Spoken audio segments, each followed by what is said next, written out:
Bonjour à tous, on espère que vous allez tous bien. Maximus, salut, tu vas bien? Oui, salut Luc, et toi, comment vas-tu? Le chat, bonjour à tout le monde, salutations aux amis qui sont là, je regarde parce que tu vois, comment dire, je viens de démarrer, tu vois, sur le PC, donc je sais pas trop qui est sur le chat. Bon, ben, on va Il y a, saluer tout le monde, il y a déjà comme pas ça y mal est, de monde. très bien. Et toi, Lou, comment ça se passe pour toi? Bah, je suis en train de creuser là sur ce fameux dossier des 2 fois 800 millions de flacons qui ont été commandés par Pfizer chez BND. Donc, ça a l'air d'être un dossier brûlant et compliqué parce qu'en fait, en effet, on a du mal à trouver des sources. Donc j'ai essayé de directement téléphoner en Allemagne, sauf que bah, j'ai un anglais approximatif et puis l'allemand que j'avais à l'autre bout du fil était comme moi, il avait aussi un anglais approximatif. Donc là, je cherche je connais quelqu'un qui parle assez couramment allemand. Donc je vais essayer de le faire appeler là-bas pour essayer d'avoir des informations, mais c'est compliqué parce qu'en fait, pour l'instant, il y a que dans le fact-checking, comme ils disent, il y a que alors attends, j'essaie de retrouver l'article. Pour l'instant, il y a qu'un seul il y a qu'un seul journal qui voilà, c'est Libération qui nous dit nous les renseignements généraux allemands n'enquêtent pas sur une commande gênante de flacons Scott acheté par Pfizer. Donc ça a été publié aujourd'hui à 9h17 du matin. Donc c'est les seuls à contredire cette information. Et c'est vrai qu'on a beaucoup de mal à trouver des sources sur cette information parce que évidemment, bah, c'est un dossier brûlant, c'est une information extrêmement gênante si ça s'avère être, être vrai et que c'est quelque chose qui vient sur la place publique, eh bien, merci Romain, ouais, si un jour j'ai besoin de néerlandais, je te le dirai, c'est cool. Mais ce serait bien ouais, qu'on trouve des gens qui parlent un peu toutes les langues, comme ça on pourra investiguer ensemble. Et voilà, si cette information s'avère juste, eh bien, bah, évidemment que c'est quelque chose d'extrêmement explosif parce que ça prouve tout simplement que bah, s'il y a eu cette commande de flacons en novembre 2019, eh bien, tout était prévu à l'avance. Alors après, des preuves qu'on a que tout était prévu à l'avance, je veux dire, on n'a que ça, il y en a partout. Donc, à la rigueur, ça ferait une preuve supplémentaire, mais ça ferait surtout une preuve indéniable cette fois-ci. Et qu'une affaire soit récupérée par les services secrets comme ça et étouffée, bon, c'est coutume, hein. Je veux dire, par exemple, l'assassinat de Kennedy, normalement, il devait ouvrir les dossiers, je crois que c'était en 2018, puis ça a été reporté en 2030. Donc, quand il y a des affaires comme ça qui peuvent faire basculer le monde, c'est pas étonnant qu'ils s'empressent de tout étouffer et de faire comme si rien n'avait existé. Donc c'est Maître Brouza ouais, qui a révélé ça. Et il est sur le coup aussi apparemment. Mais bon, je creuse, j'essaye de trouver des informations. Et comme on trouve pas grand-chose sur Internet, bah, je pense que le mieux c'est de téléphoner directement dans les sociétés concernées, puis essayer de voir voilà s'il y a des questions qui les dérangent, s'ils sont à l'aise avec ça. Il y a peut-être quelqu'un qui va laisser fuiter quelque chose. Mais voilà, ça se creuse et je pense qu'il y a il y a quelque chose derrière ça. Faut vérifier. Je vous montrerai tout à l'heure un article que j'avais publié tout au début sur la dalle qui ne laissait de toute façon qui ne laissait de toute façon aucune, comment dire, qui ne laissait aucun doute sur le Aucun fait doute. que, voilà, qui ne laissait aucun doute sur le fait que des gens étaient au courant de cette pandémie, ne serait-ce qu'à un niveau économique, et des gens étaient au courant de cette pandémie bien avant. Bah, Maximus, aujourd'hui, tu as choisi, on va changer de sujet, on va se mettre sur le conseil de lecture quand même. Je reparlerai de tout ça dans le prochain journalou, je pense. Et aujourd'hui, tu as choisi le livre MK d'Alexandre Le Breton. Alors pourquoi ce choix aujourd'hui?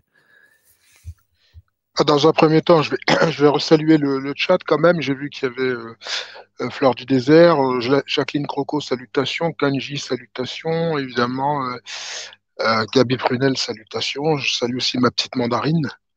Et Hélène Lyd, salutations, salutations à tout le monde. Alors pourquoi j'ai choisi ce livre? Bah parce que le contexte s'y prête dans un premier temps pour plusieurs aspects. Alors, ce dimanche, il y avait un rassemblement justement qui était orienté contre la pédocriminalité et les placements d'enfants de l'ASE. Donc déjà, ça m'a permis, je pense que pour les gens qui ont vu le live, d'avoir une très longue conversation très intéressante avec une gilet jaune qui s'appelle Marie-Jeanne, que je salue si elle nous écoute, parce que Marie-Jeanne est quelqu'un qui est dans la réflexion est assez flamboyante. Et j'étais très heureux d'ailleurs de faire cet entretien avec Marie-Jeanne, où on parle effectivement des dessous criminels, enfin, des dessous de cette pédocriminalité. Et puis, il se trouve que Alexandre Le Breton m'a fait l'honneur de reprendre une partie de cet entretien, une petite partie de 2 minutes de cet entretien que j'ai eu avec Marie-Jeanne. Donc, salutations aussi à Alexandre Le Breton, à sa chaîne pour le travail qu'il fournit, pour toutes les révélations qu'il nous fait. Évidemment, c'est quelqu'un qu'on aimerait avoir en live, et évidemment, mais je crois qu'il reste discret et ça se comprend au vu de ce qu'il expose. Donc, en tout cas, félicitations Alexandre Le Breton et salutations, honoré d'avoir pu, en tout cas, alimenter sa chaîne avec mon propre contenu. Donc, c'est toujours gratifiant quelque part parce il a une portée supérieure à la mienne et c'est très très bien. C'est ce qu'on recherche tous. D'ailleurs, évidemment, pour les gens qui ne connaîtraient pas la chaîne d'Alexandre Le Breton, je vous invite à la découvrir, à y aller et à aller vous abonner, bien sûr, puisque c'est quelqu'un qui fait un travail absolument exceptionnel. Pour ça, comme je viens de le dire, il faut le remercier. J'ai choisi, bah voilà, donc voilà pourquoi aussi et puis aussi pour autre chose, mais ça je le garderai secret, je le garderai pour moi. Alors, le breton, c'est quelque chose qui me parle, donc voilà, c'est tout. Et donc le livre en question est un gros livre, il est vraiment très très dense, il fait beaucoup de pages, il fait plus de 800 pages. C'est écrit tout petit, je vous cache pas que je l'ai lu, j'ai mis plus de 8 mois pour en venir à bout. Euh, c'est un livre qui compile énormément de choses, beaucoup de faits. Merci. D'accord, et qui compile énormément de faits. Et les faits sont troublants, sont dérangeants, sont absolument tragiques, puisqu'on va parler effectivement de dissociation, c'est-à-dire principalement de ce qu'ils appellent TDI, hein, ça n'a rien à voir avec les Volkswagen.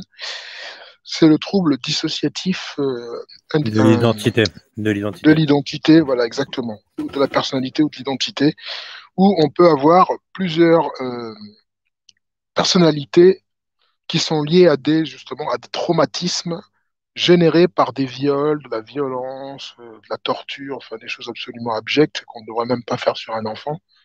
Et, euh, et je trouve que le contexte s'y prête, le sujet s'y prête, avec cette histoire aussi du président du club Le Siècle, à savoir Olivier Duhamel, qui, Oui, on va évidemment, en parler justement. On va en parler. voilà, donc, alors on est vraiment dans le sujet, et c'est pour ça que je me suis dit, bah, je vais, que ce livre, finalement, arrive vraiment à propos.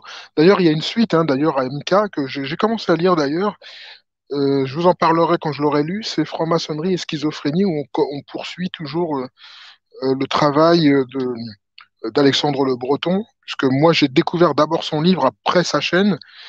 J'ai suivi sa chaîne en même temps que je lisais le livre, du coup, et je peux vous assurer qu'il est vraiment costaud, il est solide.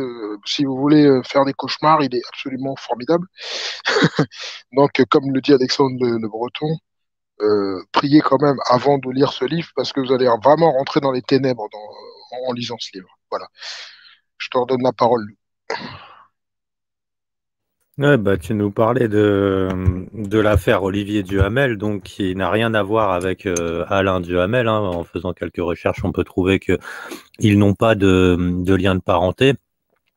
Donc ça, c'est une affaire qui vient d'être révélée. Donc c'est le 7 janvier 2021, c'est Camille Kouchner qui a publié un livre qui s'appelle La famille Agrande et dans lequel elle révèle une relation incestueuse de ce monsieur Olivier Duhamel, qu'il a eu avec le frère jumeau, donc le frère jumeau de Camille Kouchner, et qui était enfant, il avait 14 ans, je crois, à ce moment-là.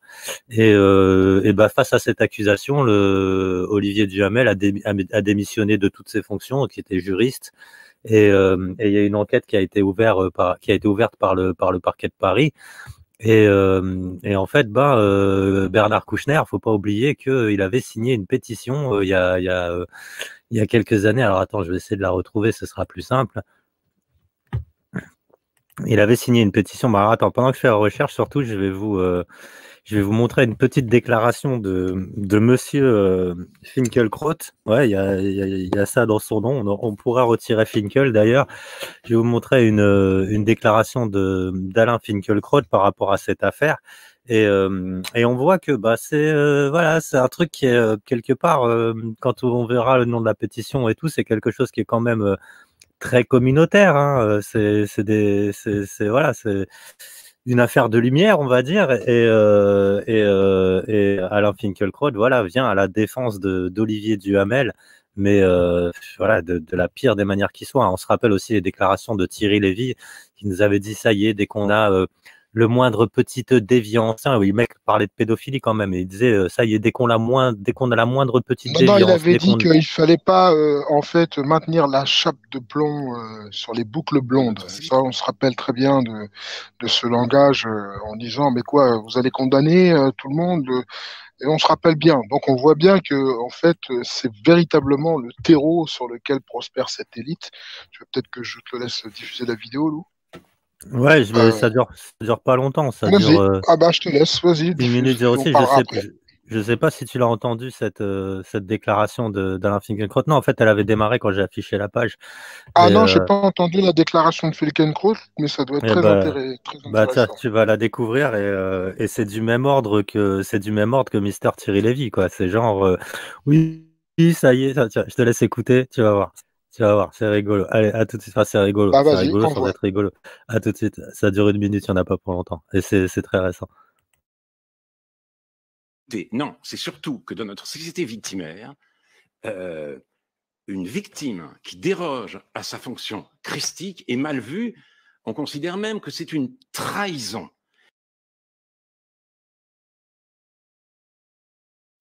Pardon, j'ai pas diffusé la vidéo jusqu'à la fin parce que ce monsieur justement qui nous dit directement dans notre société victimaire, hein, c'est Alain Finkielkraut, hein, qui se plaint systématiquement de ce que la France a fait subir à ses grands-parents, terrible pays, voilà, qui est tout le temps en train de nous jouer la victime, qui là parle de société victimaire, et puis là, bon, d'un seul coup, la victime, hein, qui est victime de viol quand même, d'un seul coup, la victime, là, elle passe de côté. Je remets la vidéo du début, mais il fallait que j'intervienne en plus.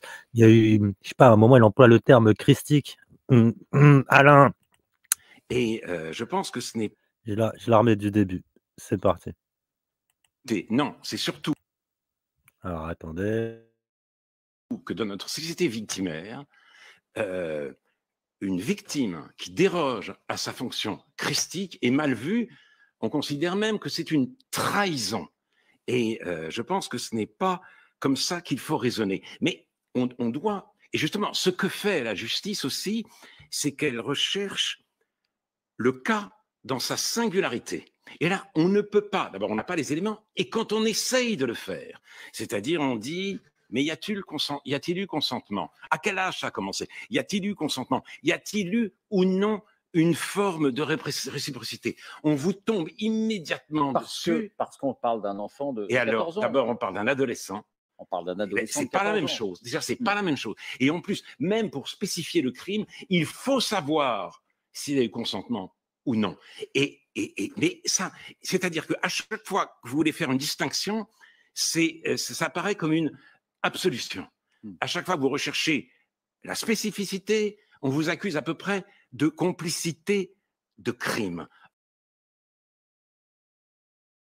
Voilà, la spécificité. Alors, Alain Finkielkraut qui met l'accent sur le fait que pour lui, c'est pas un enfant, c'est un adolescent. Il avait 14 ans. Est-ce qu'il y a le consentement? Je veux dire, un adulte a de toute façon de l'ascendant sur un enfant. Quoi qu'il arrive, un adulte a de l'ascendant sur un enfant. Donc ces histoires de consentement, un consentement, ça s'arrache, un consentement, ça se vole. Moi, ça a été répandu sur les réseaux sociaux, donc je peux en parler, je m'en fous. J'ai été victime d'une femme pédophile quand j'avais 9 ans. Alors, c'était pas, voilà, j'ai pas eu de pénétration ni rien du tout. J'ai été victime d'une femme pédophile quand j'avais 9 ans, et à 9 ans, bien comprendre déjà que c'était une autre époque, il n'y avait pas Internet et tout ça, donc j'avais strictement voilà, zéro sexualité. Pour moi, l'amour, c'était bisous, bisous, et puis j'avais aucune sexualité. Et il y a un ascendant de l'adulte sur l'enfant. Donc, il y a pas de, même sur un adolescent, il y a un ascendant de l'adulte sur l'adolescent. Donc, venir nous parler de consentement, mais c'est vraiment la pire des escroqueries intellectuelles qui peut exister, que de parler du consentement d'un enfant avec un adulte. C'est vraiment des tarés de nous parler de ça, quoi. Donc, ouais, je dis que c'est une autre époque, parce qu'aujourd'hui, malheureusement, à 9 ans, ben, il y a voilà, il y a des gamins, ils sont sur YouPorn à 9 ans. Donc, c'est une toute autre époque, hein. Moi, quand on était enfant, nous, la sexualité, c'était le magazine La Redoute, hein. On n'était absolument pas, on était absolument pas éduqués comme les enfants d'aujourd'hui le sont avec Internet. Mais bon, voilà, dès qu'il y en a un qui se fait prendre la main dans le sac, ou autre chose dans le sac, on va plutôt dire, mais il y a tout de suite des mecs de la communauté qui vont voler à son secours, qui vont venir expliquer non, non, mais c'est bon, il y avait soit le consentement, soit il faut avoir la spécificité. Alors là, il nous parle là, d'un seul coup, la victime n'est plus une victime, quoi. Je veux dire, c'est vraiment voilà, la dégueulasserie intellectuelle de son Oui, plus haut niveau. Et ce mec est qu'est-ce qu'on académicien. fait, Lou? Ce mec est Oui, Lou. académicien. Oui, mais c'est justement parce qu'il est académicien qu'il peut se permettre ça. On sait très bien qu'aujourd'hui, pour s'élever dans les hautes sphères de la société, c'est un tamis, il faut passer par là. C'est quelque chose qui est ritualisé, qui est normé, et même, j'ai envie de dire, que c'est initiatique quelque part. Donc on voit bien que l'affaire est d'abord, elle est sordide dans un premier temps, et puis elle n'est pas une exception, puisqu'on se rappelle d'une pétition qui avait été à l'époque, qui était parue dans Libération, c'était la pétition de Jacques Duguay, avec un dessin absolument atroce d'ailleurs, d'un enfant bah, je suis désolé, mais je vais employer des mots un peu crus, qui faisait une fellation sur un homme, quoi. Et il s'agissait de libéraliser les rapports déjà entre adultes et enfants, déjà, rien que le départ, quoi. Et on voit bien que derrière, en fait, cette volonté d'abaisser la majorité sexuelle, il y a évidemment tous les projets de pédocriminalité, puisque c'est le terreau sur lequel l'élite, en fait, prospère, d'accord? Et que cette histoire avec Olivier, non seulement est une affaire d'inceste, déjà, rien que ça, c'est quand même assez putréfié, si je puis dire. Donc, ça sent un petit peu le cadavre. On a aussi en arrière-plan le meurtre de Marie-France Pizier, puisque là, on a rarement vu quelqu'un se suicider en s'infligeant dans le fond d'une piscine un barreau de chaise sur la nuque pour s'empêcher de remonter. Ça me semble un petit peu tiré par les cheveux, donc ça ne ressemble à rien. On se rappelle aussi de l'affaire du gendarme Jambert, tué de 2 balles, et comment dire, les légistes qui concluent au suicide, hein, avec évidemment des pièces à conviction, notamment une partie du crâne qui avait disparu. Donc on voit qu'à chaque fois qu'il y a des notables ou des gens importants qui sont impliqués dans ce genre d'affaires, c'est systématiquement étouffé. Quand on écoute les révélations de Gérard Fauré, c'est exactement la même chose. Il dit que la police avait des instructions justement pour ne pas aller déranger les gens puissants qui étaient impliqués dans tout ce trafic humain, ce trafic d'enfants, abus sexuels ritualisés avec des enfants, etc., etc. Donc on retrouve toujours, je suis désolé pour le coup là, des ampoules dans notre histoire. Jacques Lang, c'est une ampoule. Polanski, c'est une ampoule. Ils se sont tous à un moment donné coalisés pour dire non, il faut défendre Monsieur Polanski. Il y a eu l'affaire DSK, même si DSK il n'est pas impliqué dans des histoires. Enfin, a fortiori, j'ai envie de dire, de détournement de mineurs, mais quand même, ça montre bien le côté glauque de cette élite qui est cocaïnomane, qui est pédocriminelle, qui est obsédée sexuelle. On voit l'affaire Darmanin, hein, je crois que c'est Darmanin qui, en échange d'un appartement qu'il avait attribué, je crois, à une de ses collaboratrices, il a exigeait une fellation. On a eu la même chose avec Balkany, encore une autre ampoule, qui lui aussi exigeait une fellation de sa secrétaire en lui mettant un Magnum 357 sur la tempe. Le pire, c'est que tout ça, c'est mainstream, hein, comme information. Donc, c'est pas, on n'a pas été chercher ça sur des sites comploteux, hein. C'est réellement du mainstream. Donc, on a un problème, c'est que aujourd'hui, les gens qui nous dirigent, en fait, ou qui sont soi-disant en train de nous diriger, fonctionnent avec des codes pervers, sataniques, pédocriminels, ritualisés, etc., des trucs absolument abjects. Donc, moi, évidemment, qu'est-ce que je peux faire? Vous inciter à plus les croire et à plus obéir à tout ça, évidemment. Moi, je dis ça pour les nouveaux qui découvriraient la chaîne, hein, et qui ne connaissent pas, hein, qui ne connaissent pas, comment dire, nos travaux et qui découvriraient ça par accident, comme parfois ça peut arriver.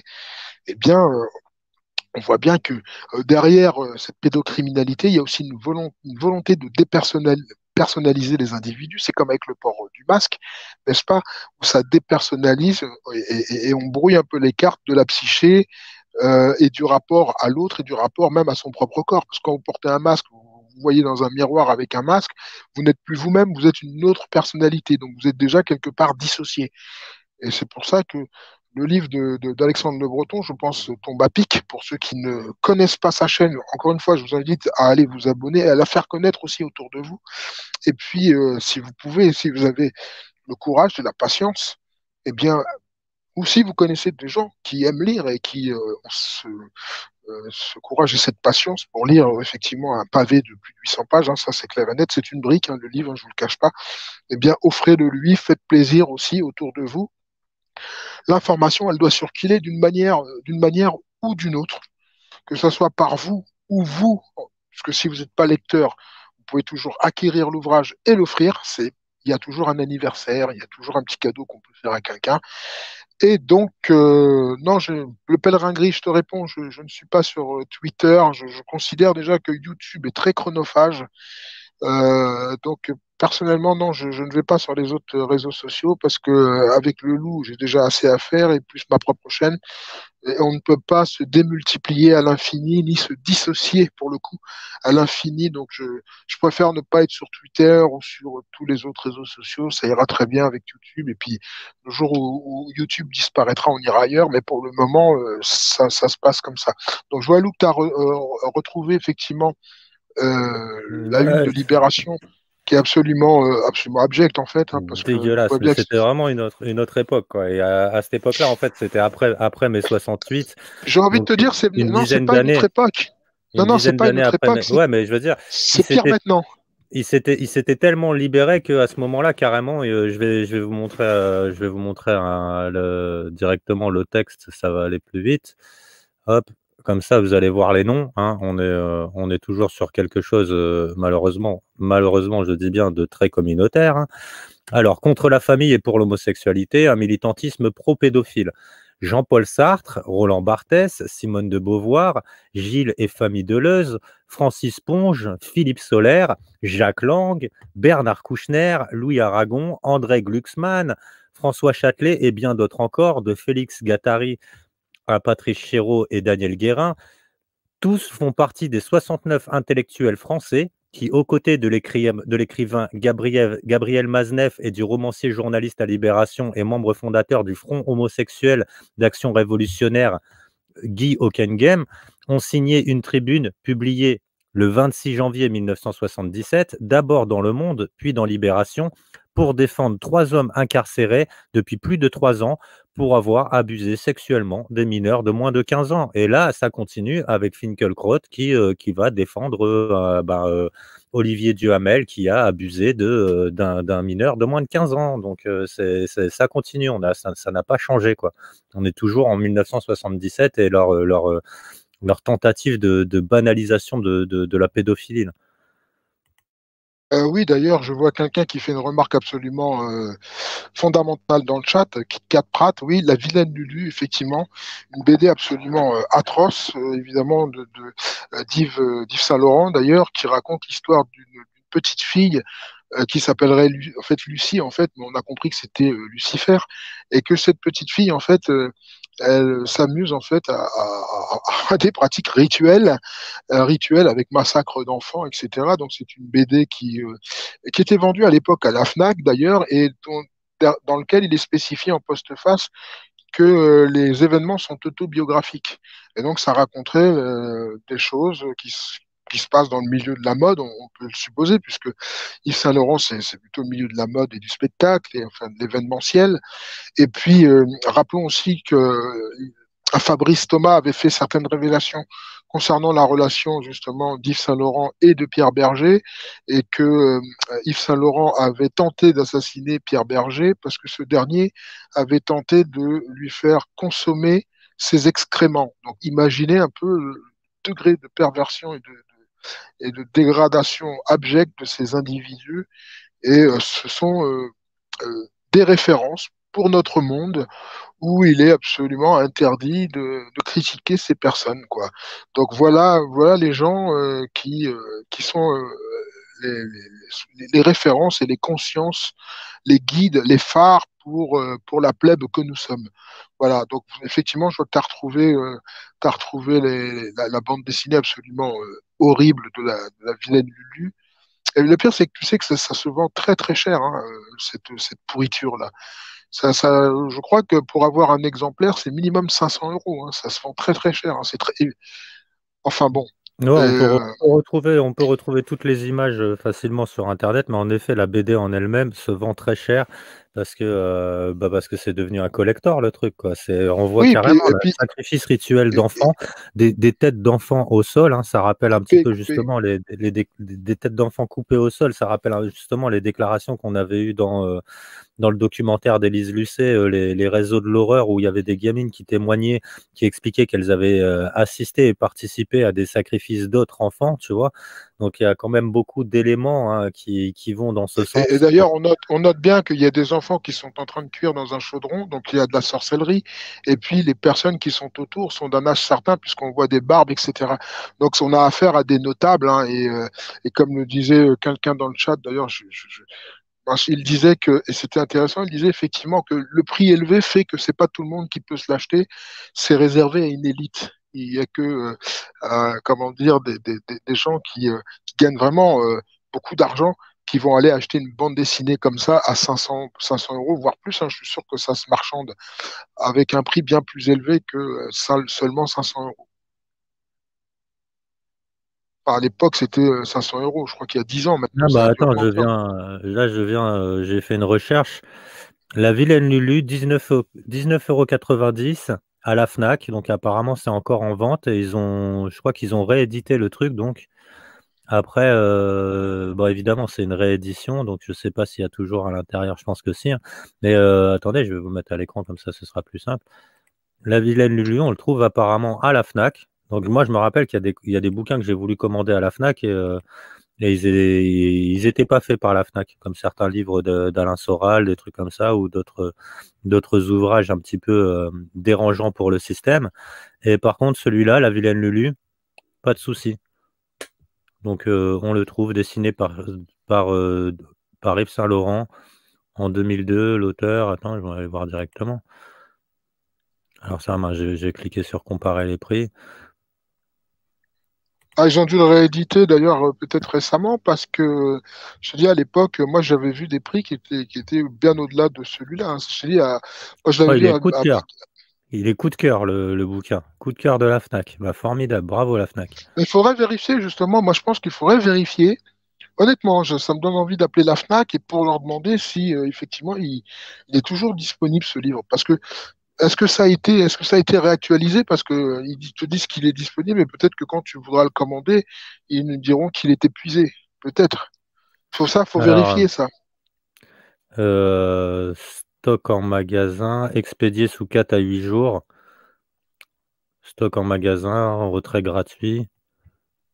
Acheter en un clic, ajouter au panier, on va essayer, hein. Faut vérifier, hein, franchement, parce que je suis pas sûr qu'il soit réellement disponible, hein. Et hop, c'est dans votre Je panier. me pose la Donc, question. donc dans mon panier, me disait hop, c'est dans votre panier. Donc, voir mon panier.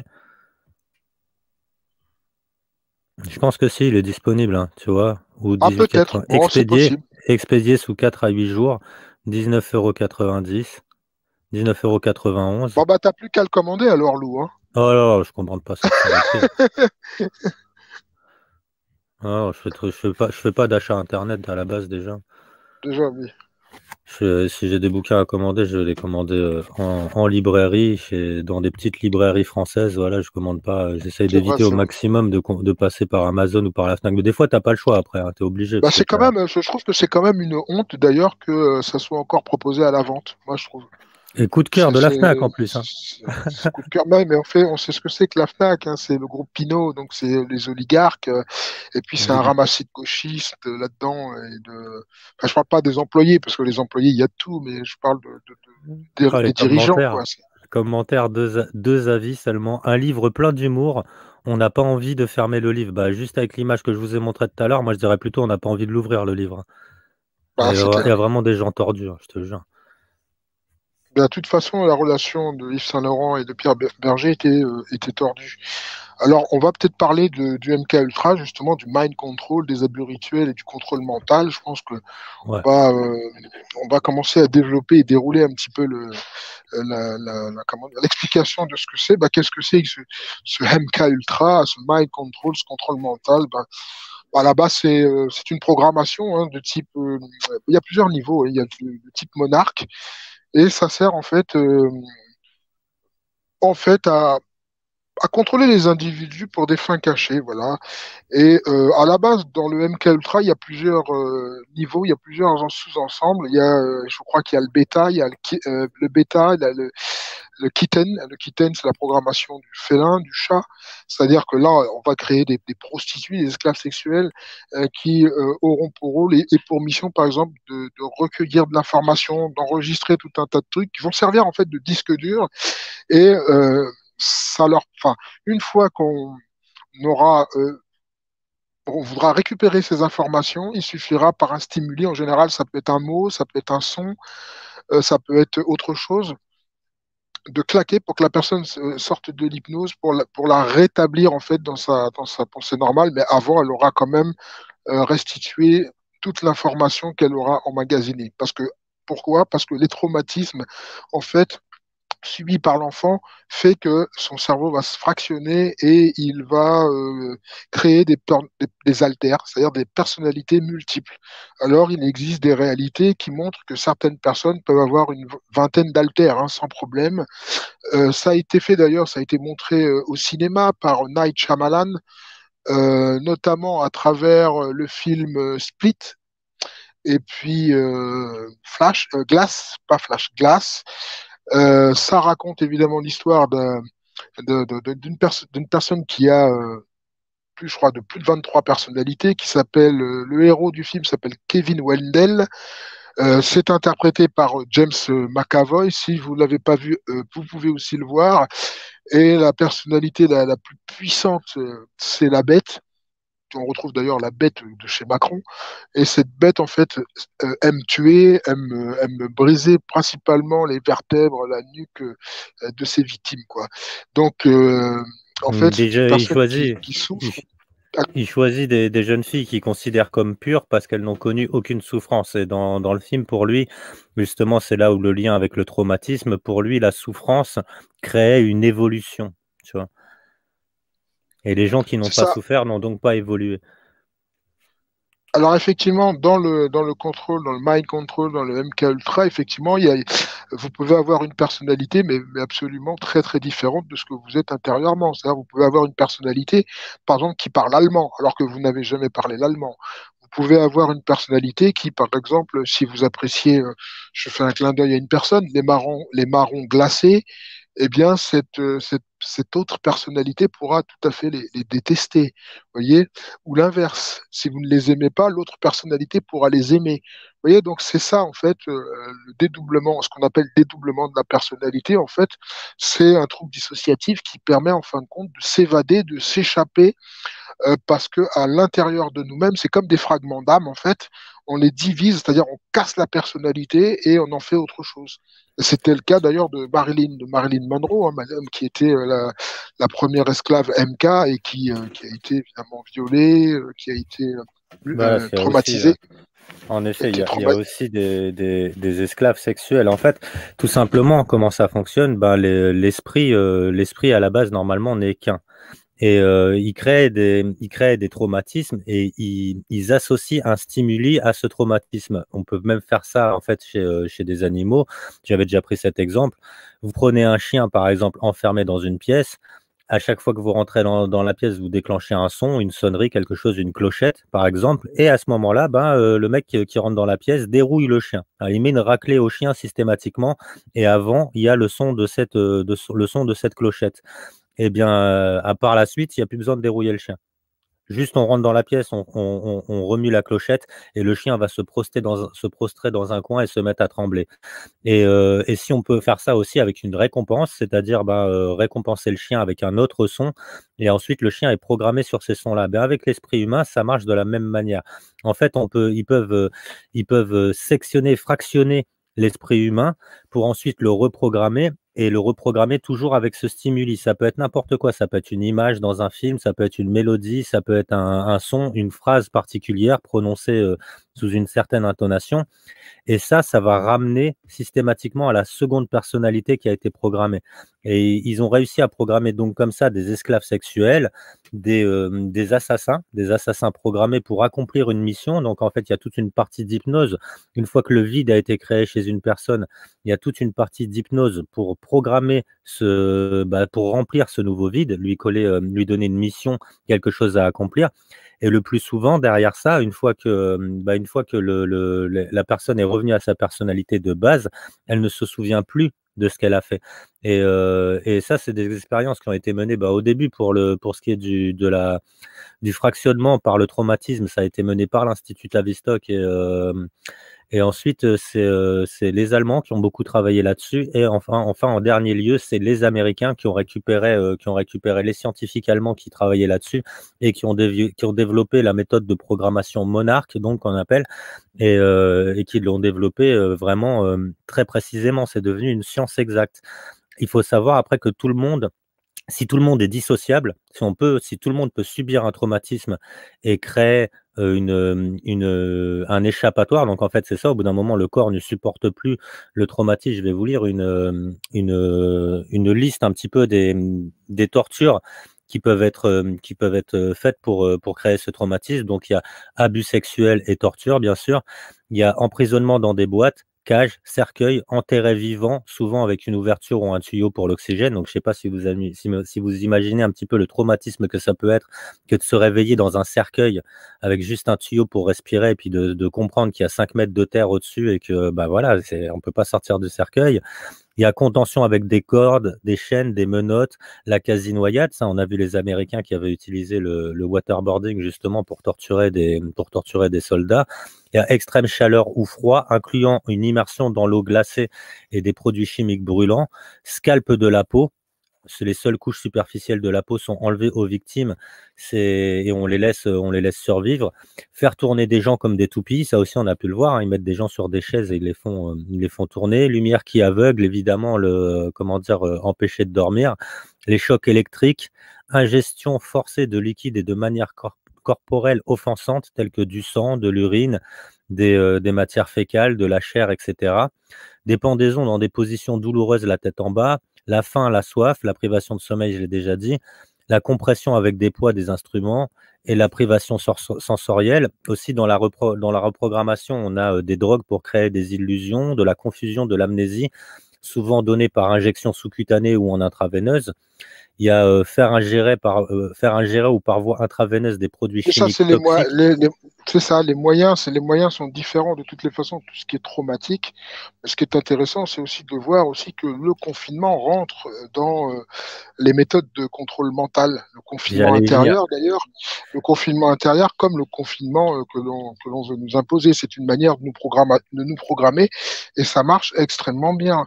Donc effectivement, mais d'où ça vient? Quelles sont les origines un petit peu de tout ça? Ce qu'il faut savoir, c'est que surtout dans un premier temps, c'est que la programmation de type MK ou Monarch, hein, de toute façon, c'est très exactement la même chose parce que Monarch est un sous-ensemble. En fait, c'est juste une technique de contrôle mental qui, en fait, comprend beaucoup d'abus rituels de type vraiment satanique, là, pour le coup, et utilisation des infections de type psychologique, c'est-à-dire on va vous opprimer d'une manière ou d'une autre et on va vous torturer, ça va être absolument insoutenable. Donc c'est lié en fait à bien sûr au problème de personnalité multiple, mais elle va utiliser évidemment cette science du contrôle mental, les neurosciences. Donc c'est énormément pratiqué par l'élite supérieure, hein, celle qu'on retrouve dans les Hurloges dans un premier temps. Ce sont évidemment des rites occultes qui sont principalement, il faut que vous essayiez de comprendre que c'est utilisé sur les enfants. C'est pour ça que au niveau des statistiques de pédocriminalité, c'est trouble, c'est un petit peu caché, tout est opaque et c'est totalement occulte, et que dès que on commence à venir chatouiller l'élite sur ces mœurs-là, ils n'aiment pas beaucoup parce que en arrière-plan, il y a cette ritualisation de cette violence où on va mettre un enfant sur un autel attaché avec un pentagramme. Enfin, on aura dessiné un pentagramme autour de l'autel et on mettra des bougies tout autour avec des gens qui se tiendront en cercle avec des capes un peu façon Kubrick dans Eyes Wide Shut. D'ailleurs, c'est un petit peu ce qu'a fait Kubrick quelque part avec son film. Il a révélé les mœurs de cette élite. Donc, il a été très très soft hein, quand même dans son film parce que ça reste relativement léger. Dans le film, il n'y a qu'une prostituée qui meurt finalement, mais ça va bien plus loin que tout ça et la réalité est bien plus sordide et réellement plus horrible que ce que l'on a pu voir dans le long métrage. Alors évidemment, alors je sais pas si tu veux dire quelque chose, Lou, parce que là j'ai un déroulé. Pour les enfants, le plus souvent, ils choisissaient des enfants qui avaient déjà subi des traumatismes, donc souvent des enfants de familles pauvres. Parce qu'en fait, pour eux, c'était déjà une avance à la dissociation des enfants qui ont déjà été violés, qui ont déjà subi des traumatismes dans leur famille. C'est ceux-là le plus souvent qui étaient sélectionnés pour devenir des candidats Alors, Mandchou. c'est ça. Vas-y. Je vais répondre à Monsieur Cloutor qui nous dit vous regardez trop de films. Mais Monsieur Cloutor, je pense que c'est toi qui regardes trop de films. Parce que nous, on n'en regarde plus depuis longtemps, les films. On n'en regarde pratiquement pas. Donc crois-moi, je peux t'assurer que ce que tu vois dans les films est une réalité amoindrie par rapport à la réalité. Et si tu Tu vois, faisais un peu l'effort. c'est l'effet inverse, justement. Ces films sont là pour te faire croire que ce genre de choses, c'est de la fiction. Tu vois, on regarde pas trop de films. Ça, c'est des vérités, c'est des expériences qui ont réellement existé. Et si c'est mis dans les D'ailleurs, les films, films c'est s'inspirent pour de que la réalité en plus. voilà, si c'est mis dans les films, c'est pour que des gens comme toi aient ce genre de réaction en disant, tout ça, c'est que de la fiction. Ça, on ne voit ça que dans les films. Tu vois, non, ça existe réellement. Il y a énormément de littérature sur Ils s'en ça et de servent, preuves. ils se servent de ça comme d'une catharsis. Le film, c'est une catharsis. Ça permet en fait à l'élite de s'auto-psychanalyser en libérant un petit peu des choses qu'elle fait en secret de manière cachée au grand public.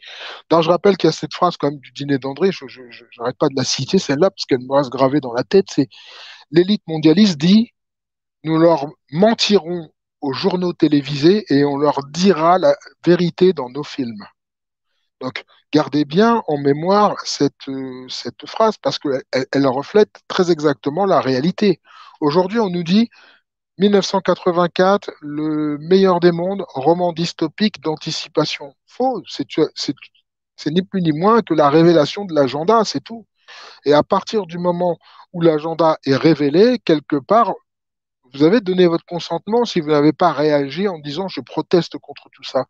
Donc, moi, j'invite Cloutor à rejoindre la chaîne de Squeezie, par exemple, ou de Norman, parce qu'il n'a pas sa place ici. Et on va lui demander gentiment Non, mais il peut. Pourquoi il troll de là? quitter la chaîne. Non, mais il peut Bah rester. si, Il a peut-être des choses justement à découvrir et à apprendre. bah, Cloutor, tu peux rester et tu verras, tu vas te rendre compte que tout ceci n'est pas de la fiction, hein. Je veux dire, à partir du moment où des recherches scientifiques ont été faites dans ce sens, c'est la preuve qu'il y a eu des cobayes. Tiens, je vais t'en montrer des cobayes comme ça ira plus vite. Vas-y, je te laisse continuer, Maximus. sinon, Cloutor peut aller aussi voir les chaînes de chatons. C'est pas mal aussi ça, les chatons. Donc personnellement, on n'a plus trop le temps aujourd'hui, si tu veux, de perdre du temps avec des gens qui pensent que la réalité qui est la nôtre aujourd'hui reste une fiction. Non, ce n'est pas une fiction, c'est faux.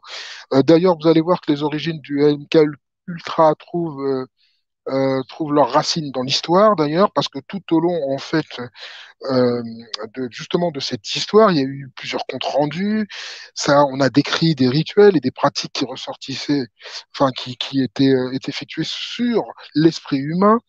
D'ailleurs, je rappelle que le livre des morts égyptiens, c'est une compilation de ces morts qui ont été ritualisés, qui ont été étudiés par des sociétés secrètes, et que aujourd'hui, effectivement, c'est exhumé et que dans des loges maçonniques, par exemple, eh bien, le livre des morts sert de référence, d'accord? Je rappelle quand même que ce qui se passe dans les loges est ésotérique, c'est-à-dire qu'il est caché au grand public. Je rappelle, je dis ça, je ne dis rien, mais si Monsieur Clouter fait l'effort de se renseigner, il verra qu'effectivement, cette réalité est bien présente dans nos, dans la problématique que subit l'humanité aujourd'hui. Donc, je poursuis. Euh, on utilisait des potions, de l'hypnotisme, euh, pour finalement réduire en esclavage, d'accord? Donc, même les fameux rites de magie noire, là encore, on va rentrer dans quelque chose qui, dit comme ça, paraît farfelu, eh bien, on s'aperçoit que derrière, il y a effectivement le contrôle mental, le mind control, le MK Ultra, qui est en arrière-plan dans ces histoires qui paraissent effectivement un petit peu hors normes, un peu ésotériques, un peu paranormales. Eh bien, on retrouve des choses qui sont liées aux techniques d'aujourd'hui, parce que nous savons que l'esprit humain est extrêmement complexe. L'âme humaine, le corps humain sont des véhicules, sont des passeports et des entrées vers d'autres mondes. D'accord? Quand deux personnes, par exemple, ont un coup de foudre, ou qui sont connectées sur les mêmes longueurs d'onde, eh bien, il peut y avoir une connexion de type métaphysique qui se fait avec ces deux personnes. Et ces deux personnes-là ont besoin l'une de l'autre et de se nourrir l'une de l'autre pour pouvoir en fait construire quelque chose. Mais si ça existe du côté bienveillant, du côté de la lumière, ça existe forcément du côté ténébreux et malsain. Il faut juste le savoir. Ces choses-là ne sont pas, si vous voulez, quantifiables par la science, d'accord? Sur le champ de... Bah, tu me parlais tout à l'heure des énergies quantiques. Vous pouvez entrer en résonance avec une autre personne. Vous pouvez être en vibration avec un animal, etc. Vous pouvez ressentir des choses. Vous voyez? Donc, euh, l'âme humaine, si je puis dire, est bien plus complexe et n'entre pas dans le champ de la science. D'accord? Il faut bien comprendre tout ça. Et nos pratiquants de contrôle mental qui travaillent pour l'élite le savent. Vous voyez, c'est tout ce qu'il faut dire. Oui, Un crime dans la tête, excellent film, très bonne référence, je vous encourage à le voir d'ailleurs. Donc, je continue, Lou, sauf si tu veux apporter toi aussi une réflexion sur ce que j'ai dit peut-être, mais sinon, je Bah, te juste laisse. pour la personne qui croit que c'est de la science-fiction, sache qu'il y a eu un procès aux États-Unis et au Canada et ils ont reconnu les victimes de ce programme MK Ultra, donc des gens qui ont subi à l'époque des tortures. Là, tu peux voir cette petite Canadienne justement qui est à l'écran. Eh bien, cette femme est encore vivante et puis tu peux voir derrière que il lui a injecté des trucs comme de l'urine ou en tout cas il y avait quelque chose qui était fait avec de l'urine par rapport à cette jeune fille. Donc voilà, tout ça c'est sourcé. Donc non, ce n'est pas de la science-fiction. Je vais essayer de retrouver d'ailleurs l'image de cette femme qui est adulte maintenant et qui est ah bah voilà, tiens, hop, je l'ai trouvé, ça va aller très vite. Hop, ouvrir l'image dans un nouvel onglet. Hop, je vais te montrer ça à l'écran tout de suite. Et tu vas voir que cette jeune fille qu'on voit là à l'écran, non seulement elle est encore vivante, mais en plus elle a gagné son procès, tu vois. Voilà, c'est elle là que tu vois ici. Ensuite, c'est elle un petit peu plus grande. Et aujourd'hui, aujourd'hui, le visage qu'elle a là. Et c'est une victime du programme MK Ultra qui est restée en vie. À savoir qu'il y a des milliers d'enfants qui sont morts. Parce que pour résister à toutes ces tortures et tout ça, beaucoup ne passaient pas le cap de candidats mandchous et beaucoup d'enfants sont morts. Et notamment, Joseph Mengele, qui avait été exfiltré par les États-Unis, qui menait ce genre de recherche, a ensuite officié aux États-Unis sous un autre nom, le nom du Dr Green. Donc on l'appelait en fait l'ange de la mort. Et il y a eu C'est ça, c'est le énormément docteur Green. d'enfants. voilà, énormément d'enfants qui ont été enlevés aux États-Unis pendant toute cette période et qui n'ont jamais été retrouvés, vraiment des milliers d'enfants et qui sont morts qui sont morts par les expériences, sous les D'ailleurs, c'est expériences lui, faites hein, par ce docteur. c'est surtout lui le développeur, et j'allais y venir en plus, tu me l'as enlevé de la bouche, c'est vraiment lui qui est l'initiateur et le développeur du programme de contrôle mental. C'est-à-dire qu'il a commencé à faire ses expériences dans les camps, justement à Auschwitz principalement. Et c'est là que tout a commencé. C'est pour ça que quand on critique certaines choses, c'est pas pour dire oui, on veut cibler une communauté par rapport à une autre. C'est pas vrai, c'est absolument faux. C'est simplement pour dire que l'horreur, finalement, elle n'a pas franchement d'origine. Et on voit bien que ce mind control, finalement, derrière tout ça, eh bien, on retrouve des expériences qui sont tout à fait abjectes et que les gens qui ont été livrés à ça, je rappelle quand même que je suis désolé, mais là, je vais dire des choses qui vont pas plaire à beaucoup de monde, et je vois que M. Bérébi, David, n'est pas dans le chat, mais je suis désolé, la création de l'État d'Israël a permis justement à faciliter non seulement l'exode des sionistes vers soi-disant la terre promise, ça c'est un fait, mais elle a livré j'ai envie de dire, les autres, justement, euh, les a sacrifiés puisqu'ils ont été utilisés comme cobayes dans les camps, justement, pour permettre l'essor de cette technique. Donc on voit bien que derrière, là, encore une fois, on retrouve, je suis désolé, encore une fois, les travers de l'histoire avec effectivement la trahison mondialiste et sioniste dans ces histoires, c'est justement de non-respect de la personne humaine et dans le cadre de tortures tout à fait inadmissibles et inenvisageables. Voilà, c'est ça que je voulais dire.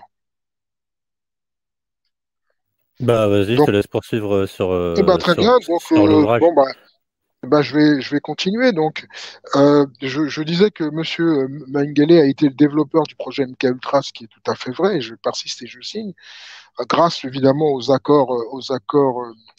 comment dire, sionistes et nazis, qui ont permis évidemment la réalisation de l'État d'Israël.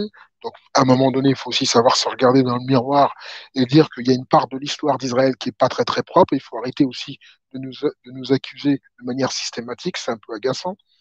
Et que finalement, s'il a été le programmateur le plus significatif à qui on doit sans doute peut-être le titre du père, par exemple, du système monarque, bah, effectivement, comme je l'ai dit, hein, il y a des milliers de cobayes aux États-Unis qui étaient des sujets tout à fait réceptifs pour lui, quoi, d'accord?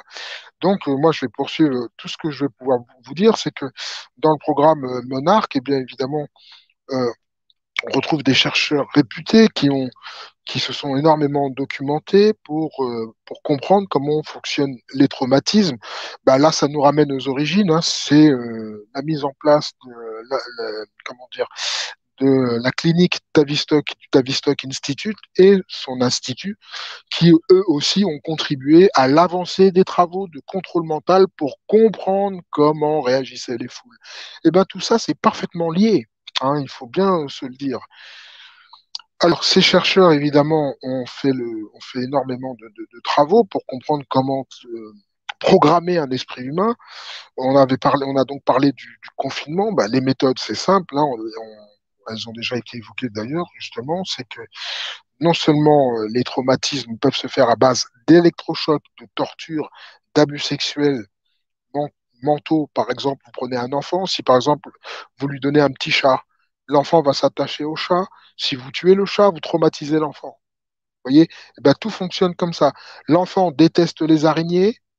Vous prenez une araignée, une tarentule, et vous lui dites d'aller se coucher, vous cachez la tarentule dans son lit. Vous traumatisez l'enfant.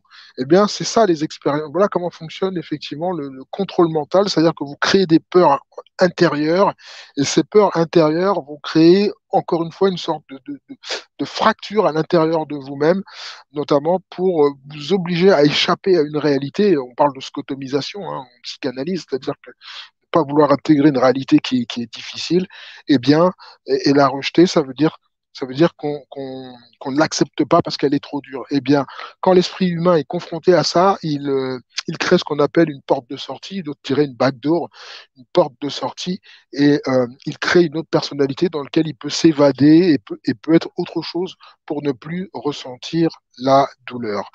Alors, comment on procède? Bien, on peut ligoter avec des cordes, des chaînes, des menottes. On peut noyer, comme tu l'as dit tout à l'heure. On peut faire usage, effectivement, de manière intensive de changements de température. Évidemment, il y a toujours les chocs électriques, les lumières aveuglantes, les méthodes d'interrogatoire de la police, d'une certaine manière, à une époque, s'inspirent, si je puis dire, évidemment, un petit peu des méthodes du contrôle mental. Quand on vous met une lumière vive, vous êtes suspect, vous êtes interrogé, vous ne voulez pas parler, on vous met la lumière très très vive en face de vous pour vous aveugler et pour vous faire perdre un petit peu le sens et que vous perdiez vos repères. Donc c'est aussi une manière de vous amener Faudra, dans un état second pour que vous soyez amené à parler. D'accord? faudrait que Je... j'apporte une petite précision parce qu'en fait, il y a deux versions. Il y a une première version qui dit que Joseph Mengele est le docteur Green et donc ensuite il est parti aux États-Unis faire continuer ses expériences. Mais il y a une deuxième histoire quand même qui nous dit que le docteur Green, c'était en fait à la base un des patients du docteur Mengele et que c'est lui, c'est cet enfant qui a grandi ensuite par la suite, qui a continué ses recherches aux États-Unis. Donc il y a deux versions et voilà, bah, faut fouiller, faut faire des recherches pour trouver laquelle de ces deux versions est exacte. Mais il y a quand même il y a quand même beaucoup de gens qui disent que Mengele n'aurait peut-être jamais mis les pieds aux États-Unis. Donc le docteur Bah, j'ai un Green, petit peu du mal. voilà. J'ai du mal à croire que ça soit faux. Pourquoi? Parce qu'il y a eu l'opération Paperclip. Et Mengele n'a pas été jugé à Nuremberg. Donc, moi, je pense effectivement, ça c'est la thèse de Robin de Ruyter, mais il n'est pas le seul. Hein. Il n'est pas le seul à le dire. Il y a aussi Glosy en parle. Il y a plusieurs auteurs qui en parlent de cette affaire Paperclip. D'ailleurs, on retrouve ça aussi chez Grigorians. D'ailleurs, je vous renvoie d'ailleurs à ce conseil de lecture sur le contrôle mental qu'on avait fait sur, et la CIA. Et je vous encourage aussi à lire le livre d'Alexandre Grigorian sur les manipulations mentales et le contrôle mental opéré par la CIA. Et lui aussi dit justement que le fameux Dr Green, c'est Mengele. Il n'est pas le seul. J'ai du mal à croire que, compte tenu de l'état des connaissances des nazis justement sur la torture, que ça soit pas lui. Enfin, après, c'est possible hein, que ça soit son élève. Hein. Je dis pas que j'ai la vérité absolue, mais ça me semble un peu improbable parce que on sait que l'opération Paperclip visait en fait à expatrier les anciens nazis et à récupérer leurs connaissances. Donc, je pencherais plus pour le fait que le docteur Green est bien le docteur Mengele. J'opte plus pour cette option-là plutôt que de croire que ce soit un de ses disciples qui l'aurait formé. Ça, c'est mon avis, mais on n'est pas obligé de le partager. Voilà. Et, bah, le deuxième nom de ce, enfin la deuxième probabilité, donc Mr Green, ce serait un médecin juif nommé le docteur Grunbaum, et donc qui aurait été un proche du docteur Joseph Mengele et qui avait lui-même subi à la base des tortures et tout ça. Donc, à voir. Il y a, en tout cas, une chose est certaine, c'est que ces expériences et ces tortures ont eu lieu aux États-Unis. Ça, c'est une certitude. Après, qui les a menées? Est-ce Mengele qui est devenu le Dr Green ou est-ce un élève de Mengele qui est devenu le Dr Green? Ça, c'est vrai que sur ça, il y a deux versions. Et bah voilà, il était quand même de bon ton d'exposer qu'il y a il y a deux versions. Et bah, aucune de ces deux versions n'est entièrement validée. Mais moi, j'opte plus aussi sur la possibilité que ce soit Mengele qui était en fait le Dr Green. Alors, évidemment, dans le MK Ultra, il y a plusieurs niveaux de programmation. Je vous en parlais tout à l'heure. Effectivement, il y a le processus alpha qui est le système de base de contrôle de la personnalité caractérisé par une rétention mémorielle assez prononcée qui s'accompagne d'une certaine force physique augmentée avec une meilleure acuité visuelle. C'est justement, alors ce qui est intéressant là, c'est que c'est justement le cas de notre personnage dans Glass, en fait, finalement, qui, en se transformant en bête, augmente sa force et se retrouve avec des capacités physiques absolument extraordinaires et supérieures. Donc là, c'est vraiment très intéressant parce que ce qu'il faut savoir, je reviens un petit peu à ce qui a été traité au cinéma par Night Shyamalan, à savoir le fameux film Glass et Split, d'ailleurs, où on parle toujours d'ailleurs de ce comment il s'appelle le héros de ce Kevin Wendell qui est absolument perturbé dans le film, on le voit, et qui finalement abrite plusieurs personnages dans son esprit, dont le dernier reste la bête, et il est en conflit en conflit avec lui-même, et il faut savoir que ça s'inspire d'ailleurs euh, d'une réalité. D'une réalité, c'est celle de Billy Milligan, qui était un criminel américain des années 70, qui aurait eu apparemment 24 personnalités différentes. Donc, c'était un criminel, évidemment, ce fameux Billy Milligan, et il a été arrêté en 1975 pour plusieurs viols, des braquages. À l'époque, son procès a été surmédiatisé. Il a été lui-même, je crois, victime d'abus sexuels. Bref, et lorsqu'ils l'ont attrapé, il se comportait comme une petite fille de 3 ans. C'est-à-dire que euh, il a été même, d'ailleurs, il a même été acquitté à la fin des années 70 pour avoir été déclaré non responsable de ses actes. Donc, parmi ces 10 personnalités identifiées, puisque c'est un personnage, si tu peux trouver la photo de Billy euh, Milligan, ce serait intéressant. Alors, Lou, si tu peux. Alors, il était dans ses personnalités, il y avait un certain Arthur, qui était un scientifique anglais de 22 ans, qui s'exprimait d'ailleurs avec un fort accent britannique et un port de lunettes. Un certain Ragen Vadaskonvic, qui était yougoslave, qui s'exprimait avec un accent slave, qui était spécialiste des armes à feu, expert en karaté, doté d'une force spectaculaire, et qui se décrivait comme gardien de la haine. Et il a reconnu d'ailleurs sous cette identité être coupable de plusieurs crimes. Ensuite, il avait une autre personnalité qui s'appelait Allen, qui était âgé de 18 ans, qui était un escroc, un manipulateur, qui essayait toujours de profiter au maximum de son passage sur Terre. Donc il jouait de la batterie, il peignait, il était le seul fumeur d'ailleurs de toute cette étrange famille de personnalités. Il avait en lui-même aussi un garçon de 16 ans qui s'appelait Tommy, qui était un las de l'évasion, spécialiste en électronique, qui jouait du saxophone. Ça veut dire qu'on peut développer, vous voyez, des talents avec les personnalités. Un certain Danny, 14 ans, qui était d'ailleurs le plus craintif de la bande parce qu'il avait peur des hommes. Un autre qui s'appelait euh, David, qui était 8 ans, qui était le gardien de la douleur et qui aimait prendre les coups pour les autres. Il avait une personnalité féminine qui s'appelait Christine, qui avait 3 ans et qui est celle qui a toujours été envoyée au coin à l'école lorsque Billy Milligan était puni. Elle est dyslexique, mais Arthur lui a appris à lire. Ensuite, une autre personnalité, Christopher, 13 ans, qui est le frère de Christine, obéissant mais perturbé, il joue de l'harmonica aussi. Et Adalana, 20 ans, qui est lesbienne, timide et recluse, et fait le ménage et la cuisine pour les autres. Et en 1991, les différentes personnalités de Billy ont fusionné en une seule et unique, et il fut déclaré définitivement guéri. Voilà. Et donc, c'est le rôle qu'interprète John McAvoy pour ce personnage de Kevin Wendell, qui a des personnalités multiples et tout à fait étonnantes. Donc, il y a une réalité à travers le MK Ultra, le contrôle mental. D'ailleurs, vous pouvez le voir avec les ports du masque. Je suis désolé. Regardez les gens. Vous leur dites que le masque est toxique pour eux et que c'est nocif. Ils vont vous dire oui, c'est vrai. Ils vont reconnaître que le port du masque les gêne, mais ils vont garder le masque. Donc là, quelque part, on est déjà dans un phénomène de dissociation, mais à l'échelle planétaire, si je puis dire. Et lorsque vous sortez dehors, moi personnellement, je ne mets pas de masque. Et quand je regarde autour de moi, je les vois tous masqués, et j'ai l'impression qu'ils ne sont plus eux-mêmes. Déjà qu'il y a déjà ce phénomène de dissociation qui a déjà été opéré, trouble dissociatif de l'identité, qui a déjà été opéré à travers le port du masque. Vous voyez?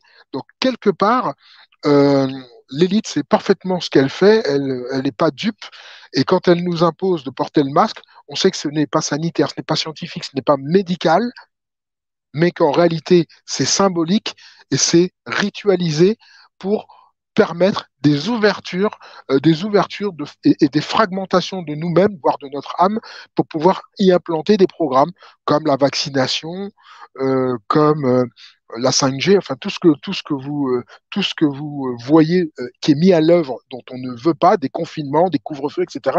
Eh bien, par le phénomène de dissociation qui est induit par le port du masque, ça passe. Voilà. Lou, si tu as envie d'apporter quelque chose, eh bien, je te leur donne la parole. Non, bah, je vais essayer de trouver un article en question d'ailleurs qui Alors, montre je ne sais pas que. si tu es d'accord avec ce que j'ai dit d'ailleurs. Hein. Je ne sais pas Bah, si tu si, si, approuves. si, si, si, si, bien sûr, j'approuve. J'allais même, je te dis, je voulais même, je suis en train de rechercher un article de presse là qui montre qu'actuellement comment dire, le niveau de dépression est en train de monter extrêmement. En fait, les gens sont en train de perdre tout goût à la vie. Donc, les gens sont en train de se vider. Donc, les gens sont en train de devenir des coquilles vides. Beaucoup de gens sont au bord du suicide. La dépression et le suicide va faire beaucoup plus de morts que le coronavirus n'a pu en faire, puisqu'en fait, voilà, on le sait, ils nous ont mis des morts, ils nous ont mis sur le compte du coronavirus énormément de gens qui sont morts d'autre chose. Et en fait, ben, les gens se vident. Et quand ça a à voir énormément avec le programme MK Ultra, parce que quand les gens se vident, quand les gens n'ont plus goût à la vie, quand les gens n'ont plus envie de se lever le matin pour aller au travail et préfèrent rester au lit en dépression, eh bien à ce moment-là, ils deviennent reprogrammables, ils deviennent fragiles psychologiquement et on peut leur faire gober quelque part un peu n'importe quoi. Et c'est ce qui est en train de se passer actuellement. C'est ben, votre vie est devenue pourrie, votre vie, vous ne la supportez plus, bah, le vaccin va vous redonner goût à la vie, puisque grâce au vaccin, vous allez retrouver goût à la liberté. Donc, faites-vous vacciner, tu vois. C'est ce qu'on est en train de vivre actuellement. Je vais essayer de retrouver l'article dont je parle et je te redonne la parole, Maximus. Vas-y, je t'en prie. Ah oui, d'accord, ah oui, c'est maintenant. Donc, ce qu'il faut savoir, c'est que vous avez aussi des personnalités comme Cathy O'Brien, qui travaillait pour la Maison-Blanche et la CIA. D'ailleurs, elle a porté plainte contre le gouvernement américain, d'ailleurs, en 1988. Hein, c'est la date officielle de la fin, soi-disant, du programme MK Ultra, mais moi, je ne crois pas que ce genre de programme soit arrêté. Je pense qu'elle continue, mais toujours dans l'ombre. Et elle a affirmé, en fait, être la victime d'un programme gouvernemental secret qui était lié évidemment à la Maison Blanche, où elle était une esclave, enfin elle était Alors, réduite en fait sur à Cathy l'état. O'Brien, Attends, vas-y. oui, Cathy O'Brien, elle était réduite en fait à l'état d'esclave sexuelle. C'était donc une bêta kitten, hein, c'est comme ça qu'on les appelle. Kitten, c'est le chat. Hein. D'ailleurs, lorsque vous voyez des félins dans les clips ou dans les publicités avec une femme, posez-vous toujours la question de savoir si c'est pas une esclave sexuelle. Ou lorsque vous avez par exemple les habits, vous savez, des fois à la télévision ou dans les clips ou dans le cinéma, on vous montre parfois les femmes sensuelles habillées en chatte, en panthère, enfin tout ce qui a un caractère félin. Eh ben, posez-vous la question de savoir si c'est pas une esclave sexuelle, parce que les trois quarts du temps, c'en est une.